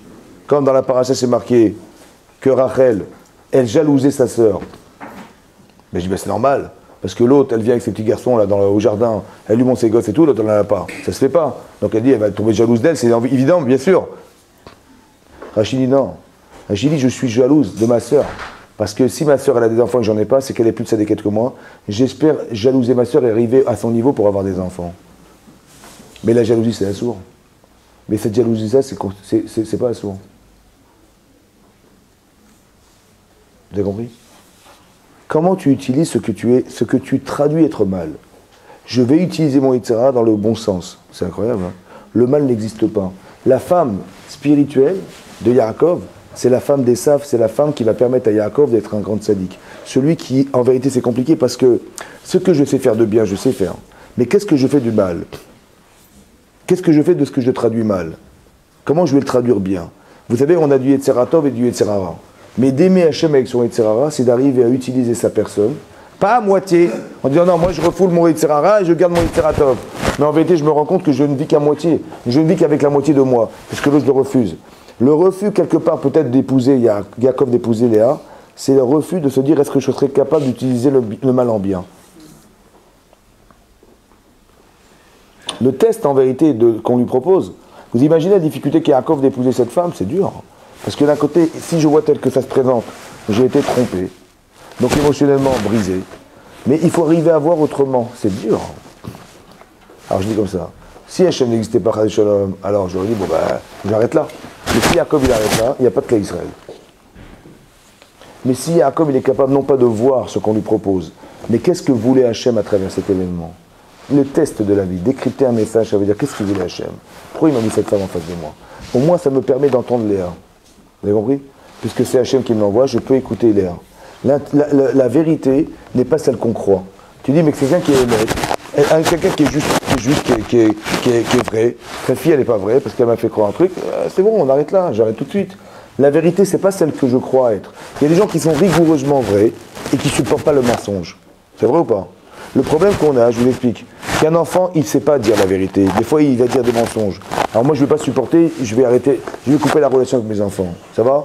C'est vrai, ça existe ça. Qu'un enfant il va mentir, machin, il dit qu'est-ce que tu maman, machin. Une femme, elle peut être, ou un mari, un papa, il peut être très vrai. Il supporte pas le mensonge. Donc il ne supportera pas le mensonge de son fils. C'est vrai ou pas? Mais est-ce que c'est la vérité? Ou bien la vérité, c'est pas ça. C'est que s'il a menti des fois, c'est qu'il n'est pas capable. Donc il a été besoin de mentir pour lui laisser le temps d'y arriver. Or, si moi je lui dis non, non, non, c'est pas comme ça mon chéri, tu vas faire ce que tu vas arrêter de mentir, je vais l'obliger à accepter d'être ce qu'il n'est pas capable de faire. Je vais lui créer des frustrations et je vais être contre lui alors que la vérité c'est pas ça qu'il fallait faire. Il faut des fois accepter le mensonge de son enfant pour le laisser s'épanouir. Donc est-ce que la vérité c'est celle que je crois ou la vérité c'est la vérité de l'autre? Vous avez compris? Yaakov il va dire la vérité c'est pas la mienne, la vérité c'est la vérité de l'autre. Ça veut dire, si cette femme elle a fait ça, peut-être que ça voulait dire autre chose. D'être capable d'être souple dans sa façon d'être. Que la souplesse et pas la rigueur. Pas la rigueur, la rigueur qui est trop rigide, qui n'a pas de flexibilité. Il faut être capable d'être flexible. Parce que Sarah, il va essayer de me rouler dans cette rigidité-là, qui n'a de sens que pour ce que je crois. Mais essaie de comprendre que c'est autre chose. Par exemple, Hachem, il va dire à Moshe Rabbeinu, va sauver le cas d'Israël. Ça va? Voilà, il va devant le buisson ardent, lui dire, va sauver le cas d'Israël. Qu'est-ce que dit Moshe Rabbeinu? Il dit, mais écoute, ils vont pas me croire. Lo yaminouli, ils me croiront pas. J'ai dit, pas grave, prends ton bateau, jette-le par terre, il va devenir un serpent. Après il dit, mais qu'avec l'âge, moi je bégaye, je vais arriver devant Paro, je vais parler comme ça. Il va se moquer de moi, donc ça sert à rien, tu ne vas pas m'envoyer moi, je suis pas crédible devant Pharaon, je bégaye. Il dit, mais qui c'est qui donne la vue, qui c'est qui donne la parole, t'inquiète pas, je suis là. Ça va? Il dit, bon, Chalar Bodéchalar, envoie qui tu as l'habitude d'envoyer, envoie Aaron. Rachid dit qu'en vérité, il y a Moshe Rabbeinu, il ne voulait pas y aller là, il ne voulait pas aller lui-même, parce que par respect pour son grand frère Aaron à Cohen, qui est aussi prophète, il dit, pourquoi je vais y aller moi? Ça se fait pas. Envoie Aaron à Cohen, mon grand frère. En vérité, tout ça, c'était des prétextes pour envoyer son frère. Ça va? Il voulait pas.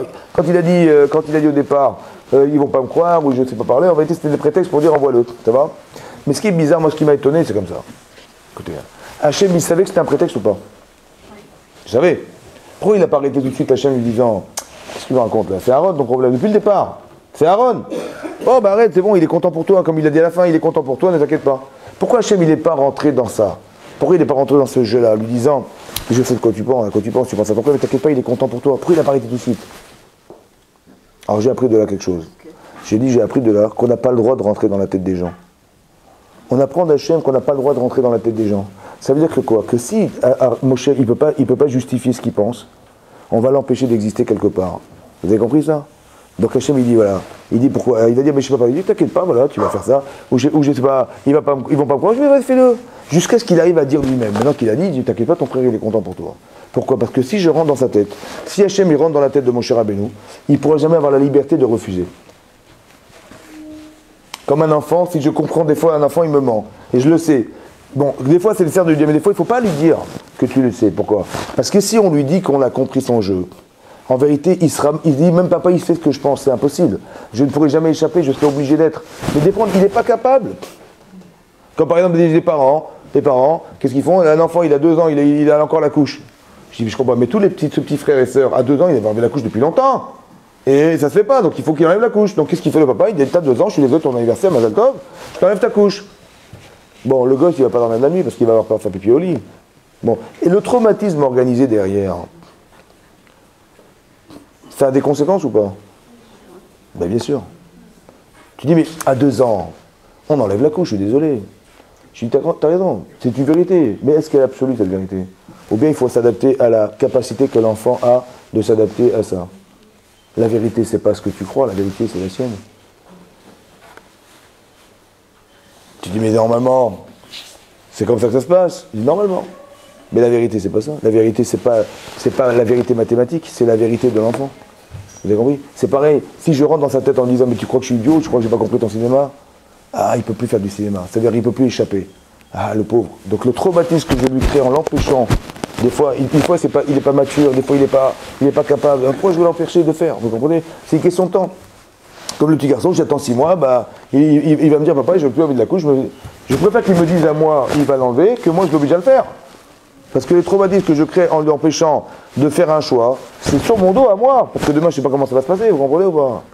Je n'ai pas le droit de rentrer. Je laisse le droit à la personne de faire un choix. Je ne rentre pas dans sa tête. Voilà. Mais ce que j'apprends de là, c'est comme ça. ce que je voulais vous dire, c'est que Yaakov, il comprend derrière un événement que Hachem existe. Il faut faire exister Hachem dans sa vie. Pourquoi? Pas de dire je crois en Dieu, je fais la prière tous les matins, c'est sûr, il faut. Mais je pense que l'entretien de la tefila, c'est d'arriver à le faire exister et à comprendre que ce qui m'arrive n'a de sens que pour moi. On voulait m'apprendre quelque chose. On ne voulait pas être contre moi, mais on voulait m'aider à devenir quelque chose. Parce que quand j'ai raté, eh ben je sais pourquoi. Et quand j'ai réussi, je sais pourquoi. Vous comprenez? C'est comme un professeur qui rend une copie. Il va dire écoute, tu as une très bonne note ou très une mauvaise note. Bon, celui qui a une bonne note, on va lui faire un grand sourire, et celui qui a une mauvaise note, on va lui jeter la copie dans la figure. Bon, mais est-ce que c'est comme ça qu'il fallait faire? Ben, des fois, nous, on croit qu'Hachem, il fait comme ça avec nous. Non.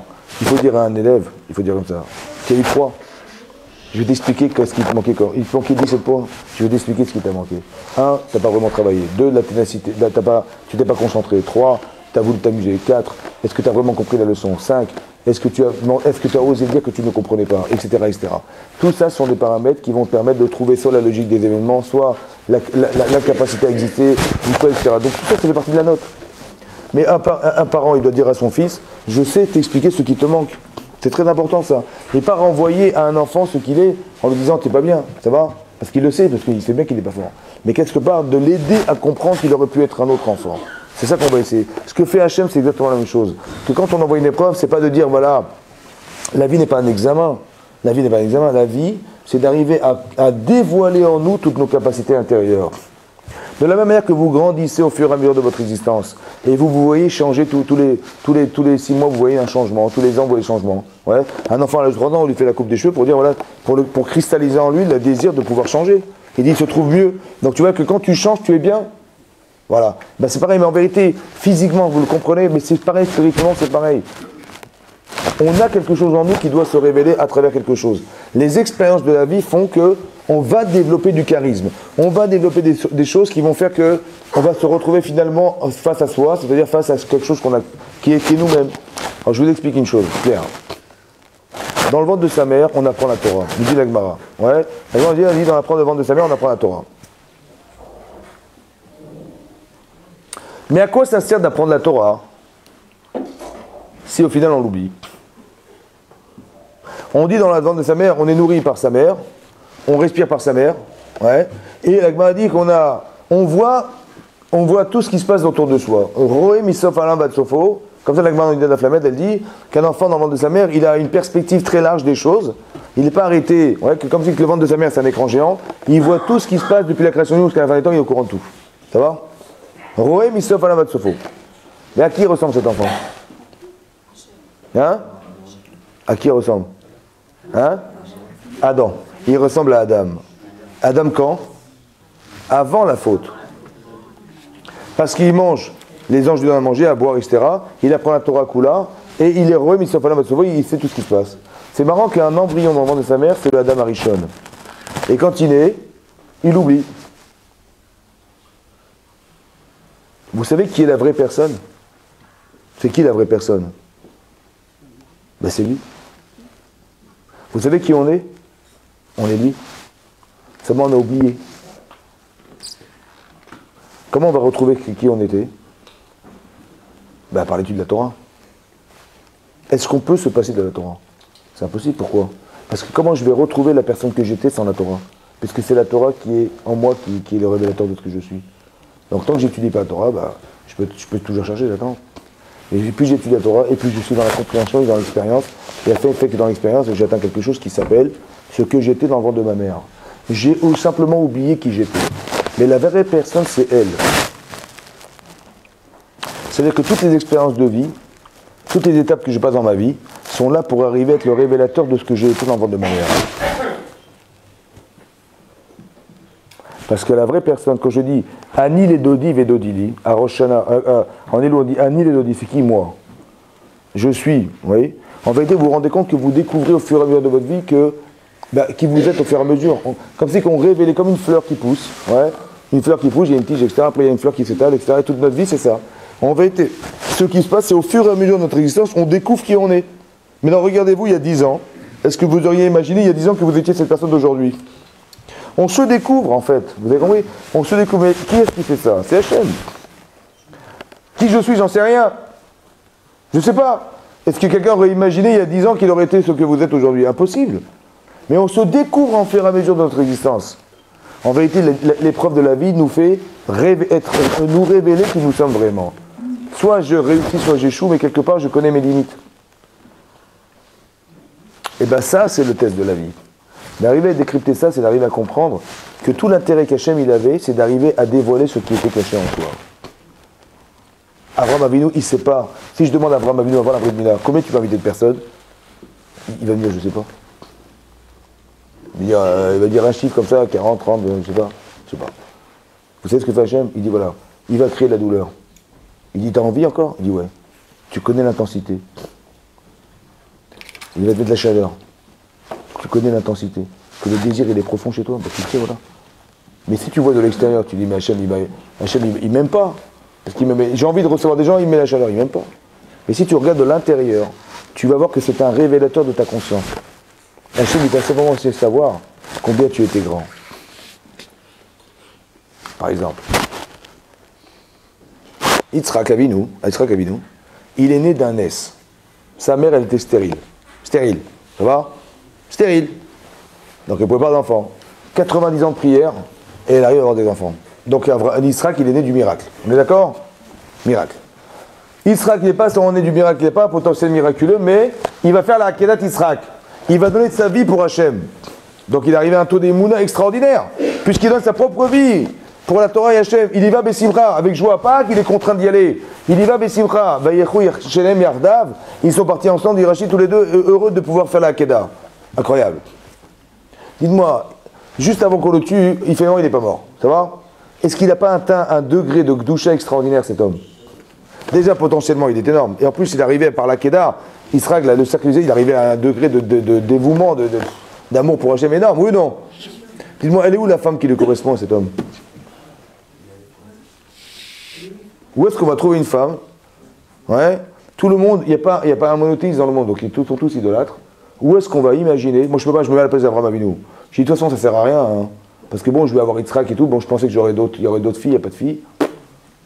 Mon projet, il s'arrête là. Oui, non. Je sais pas, mettez-vous à sa place. Donc, il a un enfant extraordinaire, mais il n'y a pas de femme. Comment il va pouvoir avoir des enfants et pouvoir construire le cas Israël? C'est impossible. Où est-ce qu'on va trouver une fille comme ça, qui est née du miracle et qui est capable d'arriver à un niveau de Akedat Yitzhak? Ça n'existe pas, ça. Bon, c'est qui sa femme? Hein? C'est Rivka. Elle habite où? Alors, la Torah dit que Rivka, elle était la fille de Bethuel. Ouais. Elle était la sœur de Lavan et elle vivait à Padan Aram. Et Rachid dit, mais à quoi ça sert de nous répéter ce qu'on savait déjà? Ouais.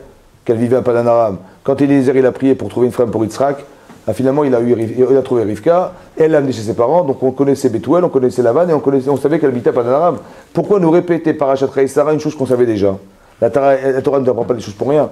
Rachid nous dit que malgré qu'elle était la fille de Bethuel, qui était un rachat, malgré qu'elle était la sœur de Lavan, qui était un rachat, vous avez connu Lavan, et elle vivait à Padan Aram, qui était une ville de rachat.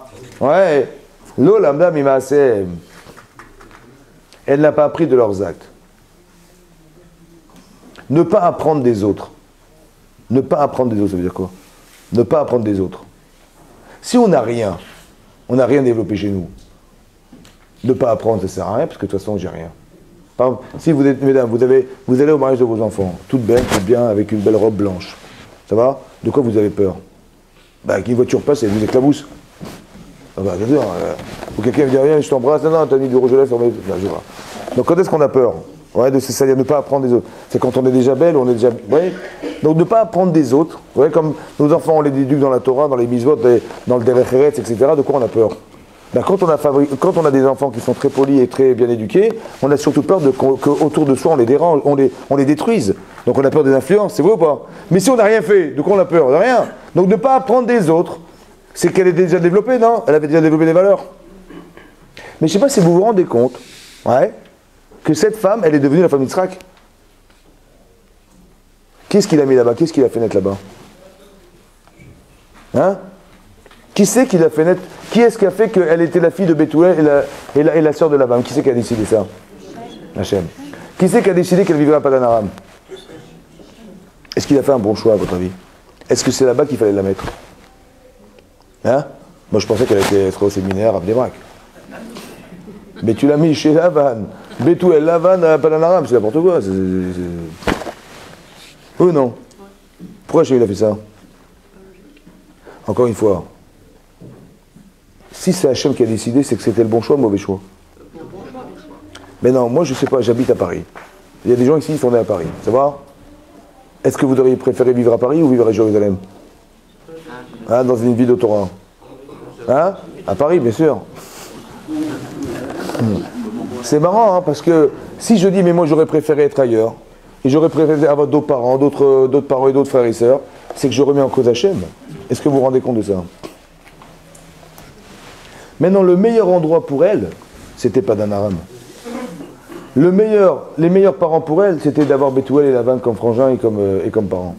C'est incroyable ou pas? Parce que si je dis que non, c'est qu'Hachem il s'est trompé. Or, il a réfléchi Hachem ou pas? Pourquoi il a fait ça Hachem?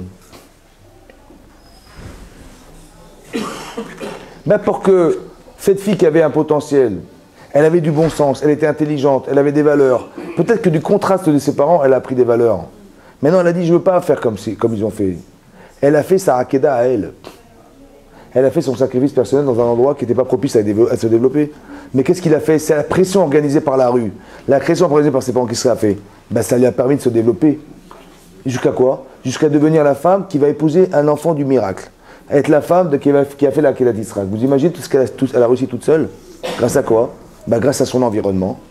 Il y a deux choses, il y a deux façons de penser. Soit elle se dit, bah écoute, si je suis une fille ratée, ben c'est normal, regarde mes parents, regarde où j'habite.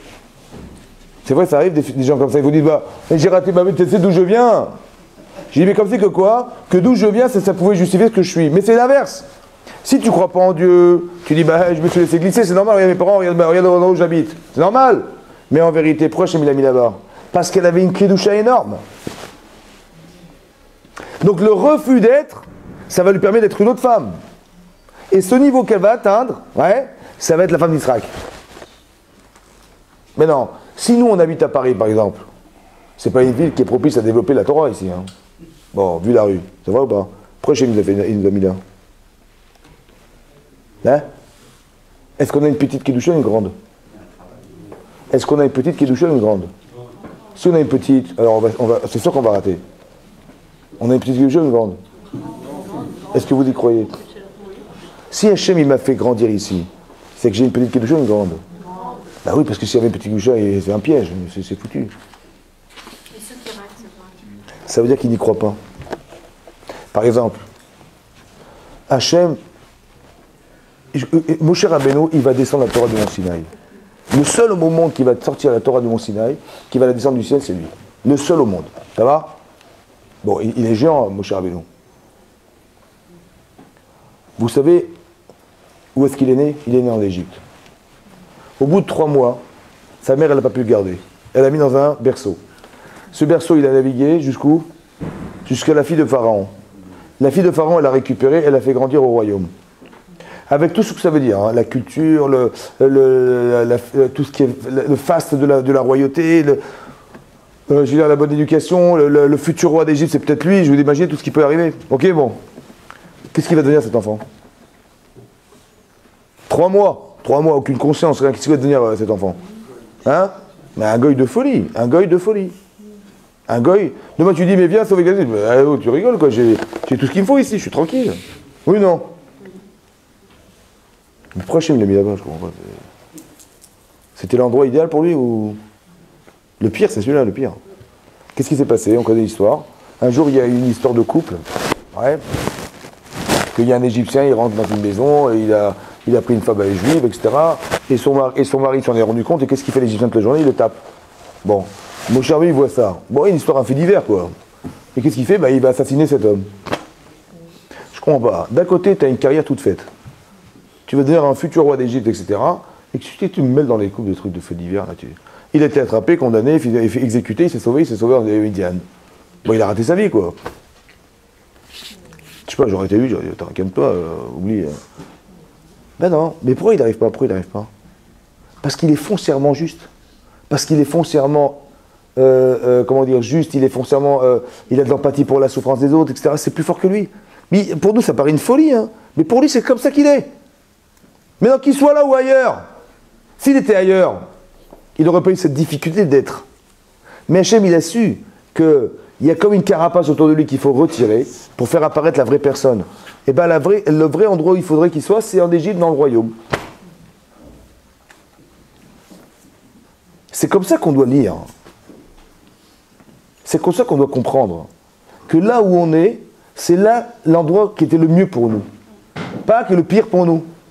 Parce que si c'était pas là, la chérie nous aurait fait d'être ailleurs, c'est évident, avec d'autres parents.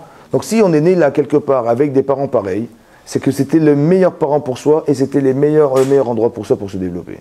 Développer quoi? Des fois ça dépend développer du charisme, développer du courage, développer plein de choses. La faculté à s'identifier, la faculté à avoir une identité, je ne sais pas moi, vous comprenez tout ce que ça peut entraîner. Ou alors on se laisse glisser dans « attends, on n'est pas chez nous », etc. Vous comprenez ce qui se passe? Pourquoi nous mettre dans la difficulté d'exister? Parce que quelque part c'est la seule manière de s'affirmer. Et c'est cette manière de s'affirmer qui va faire que Rivka, elle va devenir la femme de Yitzhak Avinu.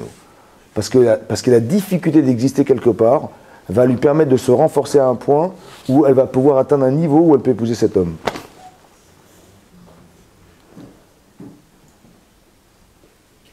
Quand on est un enfant qui naît dans une famille maltraitante, je veux dire, c'est un discours qui est difficilement entendable. De dire que Hachem il l'a mis là-bas parce que ça va faire surgir sa personnalité. Il y a des gens qui souffrent, mais qui comprennent tellement bien la souffrance qu'après ils ouvrent des trucs pour les orphelins, pour les machins.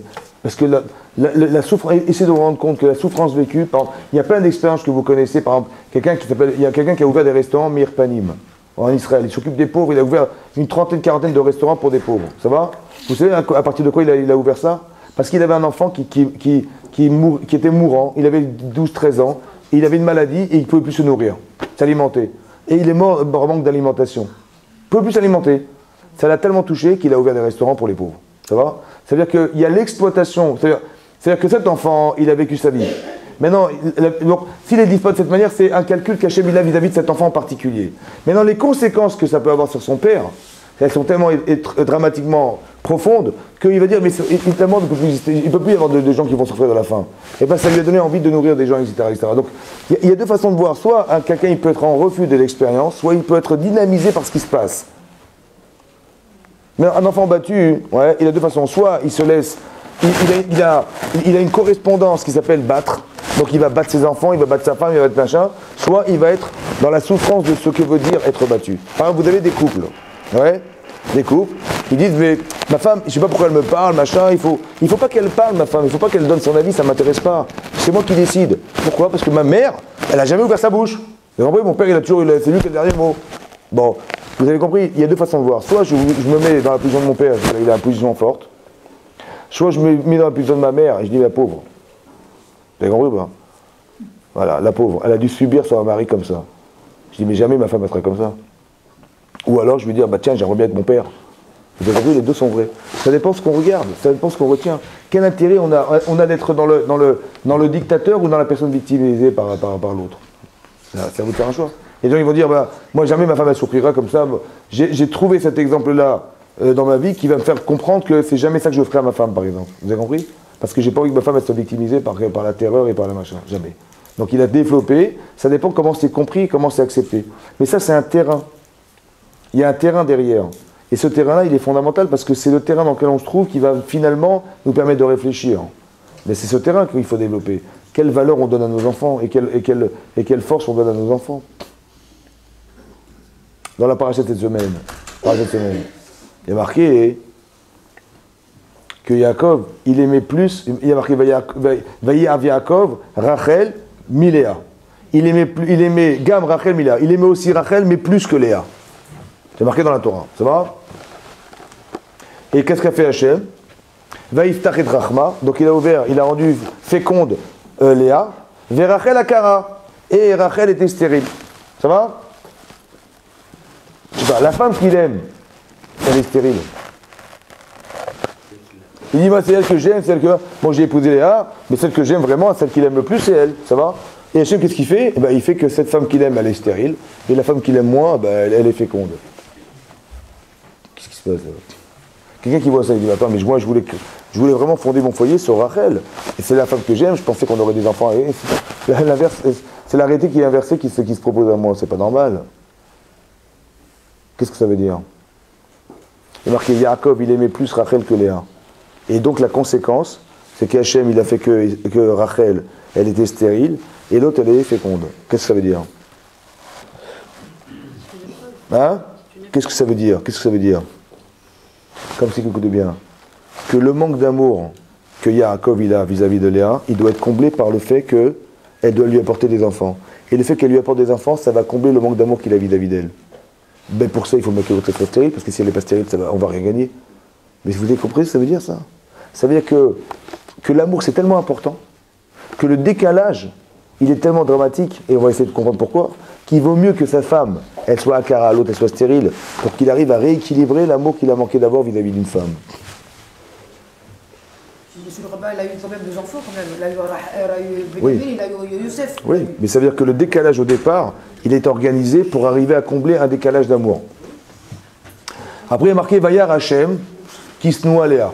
Il a vu Hachem que Léa, elle était haïe par son mari. Ça veut dire quoi, il a vu Hachem? Et Jacob, il a vu quoi, lui? D'abord, un, je comprends pas pourquoi c'est Hachem qui voit. Deux, c'est faux, puisqu'il a marqué juste avant qu'il aimait sa femme. Il aimait moi, mais il aimait Léa. Pourquoi tout à coup Hachem il dit qu'elle était haïe? Mais c'est faux. Puisqu'il aimait sa femme. C'est quoi la haine? Et c'est ça qui va justifier le fait qu'elle soit l'autre stérile, l'autre truc. Comment c'est possible qu'il ait marqué ça? Dans la paracha qu'on a eue cette semaine. Hachem a vu qu'elle était haïe. C'est quoi la haine? On a dit Caïn et Evel, par exemple. Caïn et Evel, l'un, il va tuer son frère par jalousie. Ça va? C'est quoi la jalousie? C'est la différence mal acceptée de nos différences. La haine. La haine qu'il a plus que moi. La haine de l'autre, c'est quoi la haine? C'est un manque d'amour. Par exemple, mesdames, les premiers 6 mois de la naissance de vos enfants, les premiers 6 mois, est-ce que vous avez réussi à dormir? Hein? Les premiers 6 mois. Bon, toutes les 3 heures, il faut se réveiller, le biberon, la tétée, les machins. C'est bon? Est-ce que vous en voulez à vos enfants? Est-ce que vous avez de la rancune? De la haine? Ça vous touche ou pas? Bon. Si moi je viens chez vous, je viens à 3 heures du matin, bonjour madame, je viens à minuit, excusez-moi madame, on fait des crêpes chez moi, là, je suis votre voisin, il manque une brique de lait, une petite brique de lait. Hein? Alors vous réveillez, ouais, pardon, excusez-moi. Une brique de lait, on fait des crêpes. Ah, pardon, oui, bien sûr, j'ai du lait. Bon, je reviens à 3 heures du matin, je dis, oh, écoutez, je suis désolé, on reçoit du monde, il manque encore des lait, on veut faire des crêpes, il manque du lait. Il est 3 heures du matin. Vous me donnez le lait, ou pas? Bon, après je reviens à 6 heures du matin, écoutez, l'épicerie est fermée, il n'y a plus de lait. J'ai mes bébés, il faut que je leur donne du goût à boire du lait, je suis désolé. Vous n'avez pas du lait? Bon, j'ai fini 3 fois, donc au bout de 3 fois, qu'est-ce que vous faites là? Hein? Au bout de 3 fois, vous me faites quoi? Bon, vous me tuez sur place? Mais non, et pourtant vos enfants, ça a duré 6 mois. Bon, vous avez minuit, 3 heures, 6 heures du matin, 9 heures du matin, midi, 3 heures de l'après-midi, 6 heures de l'après-midi, 9 heures du soir, minuit, 3 heures du matin, tous les jours comme ça, là, tous les jours pendant 6 mois. C'est une folie, quoi. Vous avez supporté? C'était pas trop dur, ça va? Bon, est-ce que vous avez de la haine? Pourquoi? Pourquoi? Parce que vous les aimez. Donc si, parce qu'on aime, on n'a pas de haine, mais pas du tout, ça ne traverse pas la tête. Donc quand est-ce qu'on a de la haine? Hein? Quand on n'aime pas assez. La haine, c'est un manque d'amour. C'est-à-dire que c'est marqué dans la Torah, c'est marqué qu'il haïssait sa femme. C'est pas qu'il haïssait sa femme, c'est marqué qu'il aimait. C'est que la haine, c'est le manque d'amour exprimé. Maintenant, écoutez-moi bien.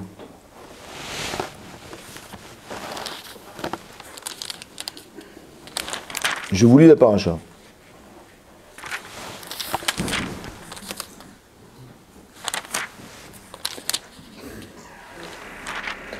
Il y a marqué dans la paracha, hein, juste après ça, c'est marqué, je finirai là, c'est marqué Vayar Hashem kisnoa Léa, vaiftar et rachma verachalka. Vatahar Léa, donc elle tombe enceinte Léa, va telet ben, elle accouche d'un garçon. Vatikra shemo Réhouven, elle appelle son fils Réhouven.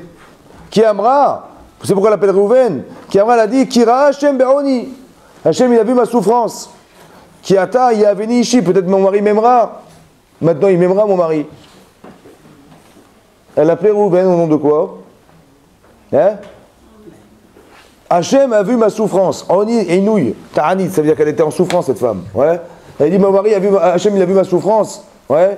Et alors peut-être que mon mari m'aimera, il va m'aimer mon mari. C'est ce qu'elle a dit. Elle appelait son mari, son fils au nom de sa souffrance. Elle appelait Réhouven. Il l'a vu Hachem. Bon, Mazal Tov. Après il y a marqué Vata'ar Od. Alors. Hein? Vata'ar Od. Voilà. Vata'ar Od Vatelet Ben. Après, de nouveau, elle tombe enceinte et elle accouche d'un garçon. Vatomer Kishama Hachem Kisnu Anochi. Hachem a entendu que j'étais haï. Vaïten Nigamete. Donc, pour combler ma souffrance de haine, il m'a donné cet enfant. Donc là, c'est le contraire. C'est pour arriver à combler un manque d'amour de son mari. Alors, Hachem m'a donné ça. Il m'a soulagé mon mari. Il m'a donné cet enfant.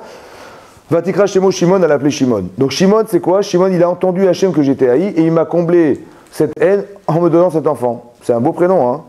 Bon. Vatar Od Vatelet Ben. Elle tombe enceinte de nouveau et elle accouche d'un garçon. Vatomer Ata Pa'am. Il avait Ishi Elai.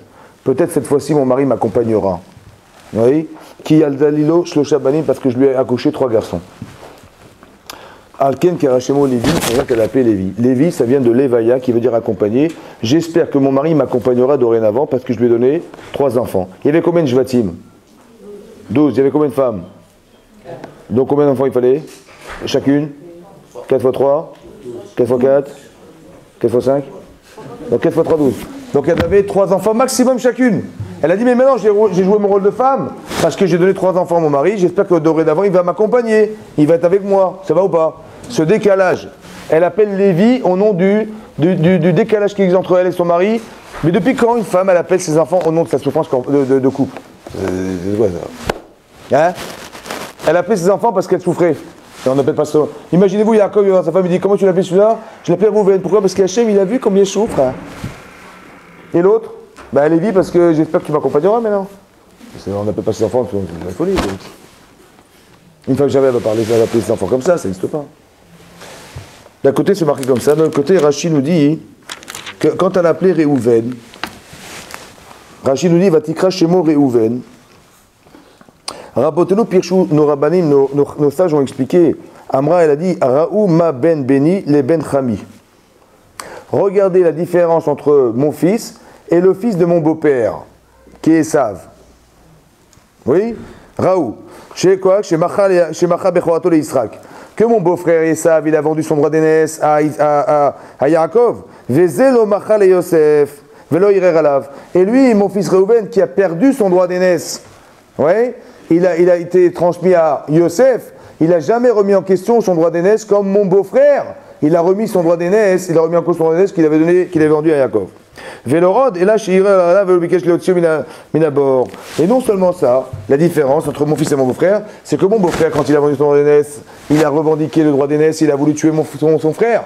Alors que mon fils, Réhouven, lui, il a perdu son droit d'aînesse, mais il a essayé de sauver son frère du puits. Donc il a eu de la compassion vis-à-vis de son frère et pas de la haine contre son frère. Regardez la différence entre mon fils et mon beau-frère. Voilà ce qu'elle a dit. Réhouven. Réhouven. Regardez mon fils comme il est différent de mon beau-frère. Ça va? Comme ça, Khamim m'a expliqué. Mais je comprends pas. Qu'est-ce qu'elle a dit au final alors? Elle a dit Hachem il a vu ma souffrance ou elle a dit regardez la différence entre mon fils et mon beau-frère? Qu'est-ce qu'elle a dit? Hein? Alors de là j'ai compris quelque chose. J'ai compris qu'en vérité elle a dit regardez la différence. Consciemment, elle a dit regardez la différence. Vous savez ce que nous dit la Torah? La Torah, elle ne nous apprend jamais des choses qu'on peut savoir tout seul. Parce que si on peut le savoir, ça ne sert à rien d'écrire. Donc la Torah nous apprend des choses qu'on n'aurait jamais pu savoir. La Torah nous parle de l'inconscient de cette femme. Inconsciemment, elle souffre de quelque chose qui est la différence entre elle et son mari. Ça va? Quand elle dit qu'elle a appelé, c'est pas qu'elle a dit Réhouven, mais Hachem il a dit Ra'a Be'oni. Il a vu la souffrance qu'elle portait en elle du décalage. Que le manque d'amour, ça va créer quelque chose. Regardez, on connaît l'histoire, on sait ce qui va se passer plus tard. Maintenant, les enfants de Yosef, les enfants de Léa, les enfants de Rachel. Quand Yosef va grandir, les enfants vont grandir, Yaakov Avinu, il va écouter du Lashon Hara qui est dit par Yosef à ses frères. Après, il va étudier la Torah avec lui, il va lui offrir une ketelet passim, un vêtement. Ensuite, l'autre il va raconter ses rêves. ça va entraîner de la haine et de la jalousie. Ça va? Pourquoi il y a intérêt à la haine et la jalousie? Pourquoi il n'y a pas intérêt à la fierté? Je sais pas, si quelqu'un il a un frère comme Yosef, on est déjà une famille de tzadikim, en plus on a un frère exceptionnel, brillant comme Yosef, et même papa il estime énorme puisqu'il lui apprend la Torah, lui en particulier, donc il est énorme. Pourquoi on n'est pas fier d'avoir un frère pareil et on est haineux d'en avoir un? Où est-ce qu'il est le terrain à la haine? Où est-ce qu'il est le terrain à la haine? Hein? Comment? Ouais. C'est que le terrain à la haine, il vient d'où? Il vient de la différence inconsciente qui existe. Parce qu'Hachem a vu la différence. Hachem a vu, ça veut dire quoi? Il a vu Hachem. Ça veut dire qu'Yaakov, il ne voyait rien. On ne voyait pas. Ce manque d'amour, il n'était pas réel. Il n'était pas... Si tu voulais parler à Yaakov, il dit, oui, j'adore ma femme. Mais inconsciemment, il y avait quelque chose qui était en décalage. Il y avait inconsciemment quelque chose. L'inconscient de l'homme, il va devenir conscient, c'est les enfants. Ce qui n'a pas été solutionné dans un couple, en vérité, ce que dit la Torah, appelé au nom de la souffrance, c'est qu'eux, ils portent un message qui va être de recadrer ce qui a été en décalage. Ou là-haut, chez les parents. Que Yosef, il va s'acharner toute sa vie à essayer de remettre en place un décalage avec ses frères. Recadrer la haine gratuite. Ça va? Mais la haine, en vérité, elle vient de quoi? De l'incompréhension de ce que je dois recevoir des autres. Ou de l'amour que je dois lui procurer. Ce décalage d'amour, en vérité, il va créer de la haine. Jusqu'à quand? Jusqu'à quand? Ben jusqu'à aujourd'hui. Beth Amikdash était détruit à cause de quoi? Pourquoi le Beth Amikdash est détruit à cause de la haine? Je sais pas, moi quand je lis les livres d'histoire, vous prenez un livre d'histoire, ouais, vous dire le Beth Amikdash était détruit par qui? Le deuxième. Hein? Par Titus, qui était un des gouverneurs de l'armée de César. Et lui, il est rentré avec son armée romaine, il est venu, il a détruit le Beth Amikdash. C'est vrai ou pas? Vous savez ce que dit l'Agmara?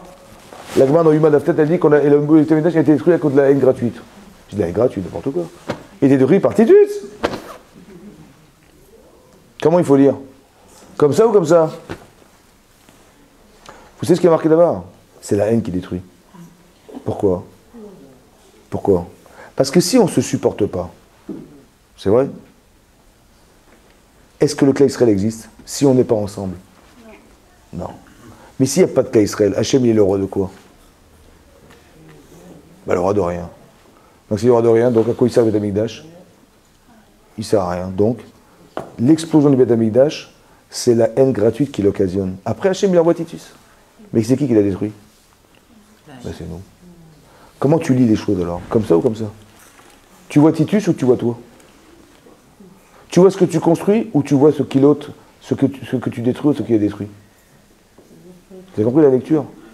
Il faut comprendre que si quelque part on est touché par ce qui nous arrive, c'est que quelque part il y a quelque chose qui ne vit pas en nous. C'est que cette réalité, elle est la réflexion de ce qui ne vit pas.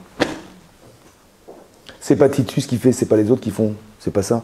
C'est nous qui n'avons pas permis que les choses existent et qui font que Hachem est obligé de faire que. Parce que la haine gratuite, Hachem il voudrait qu'on soit ensemble. Seulement comme on n'est pas ensemble, alors Hachem il est embêté parce qu'il est Dieu de quoi?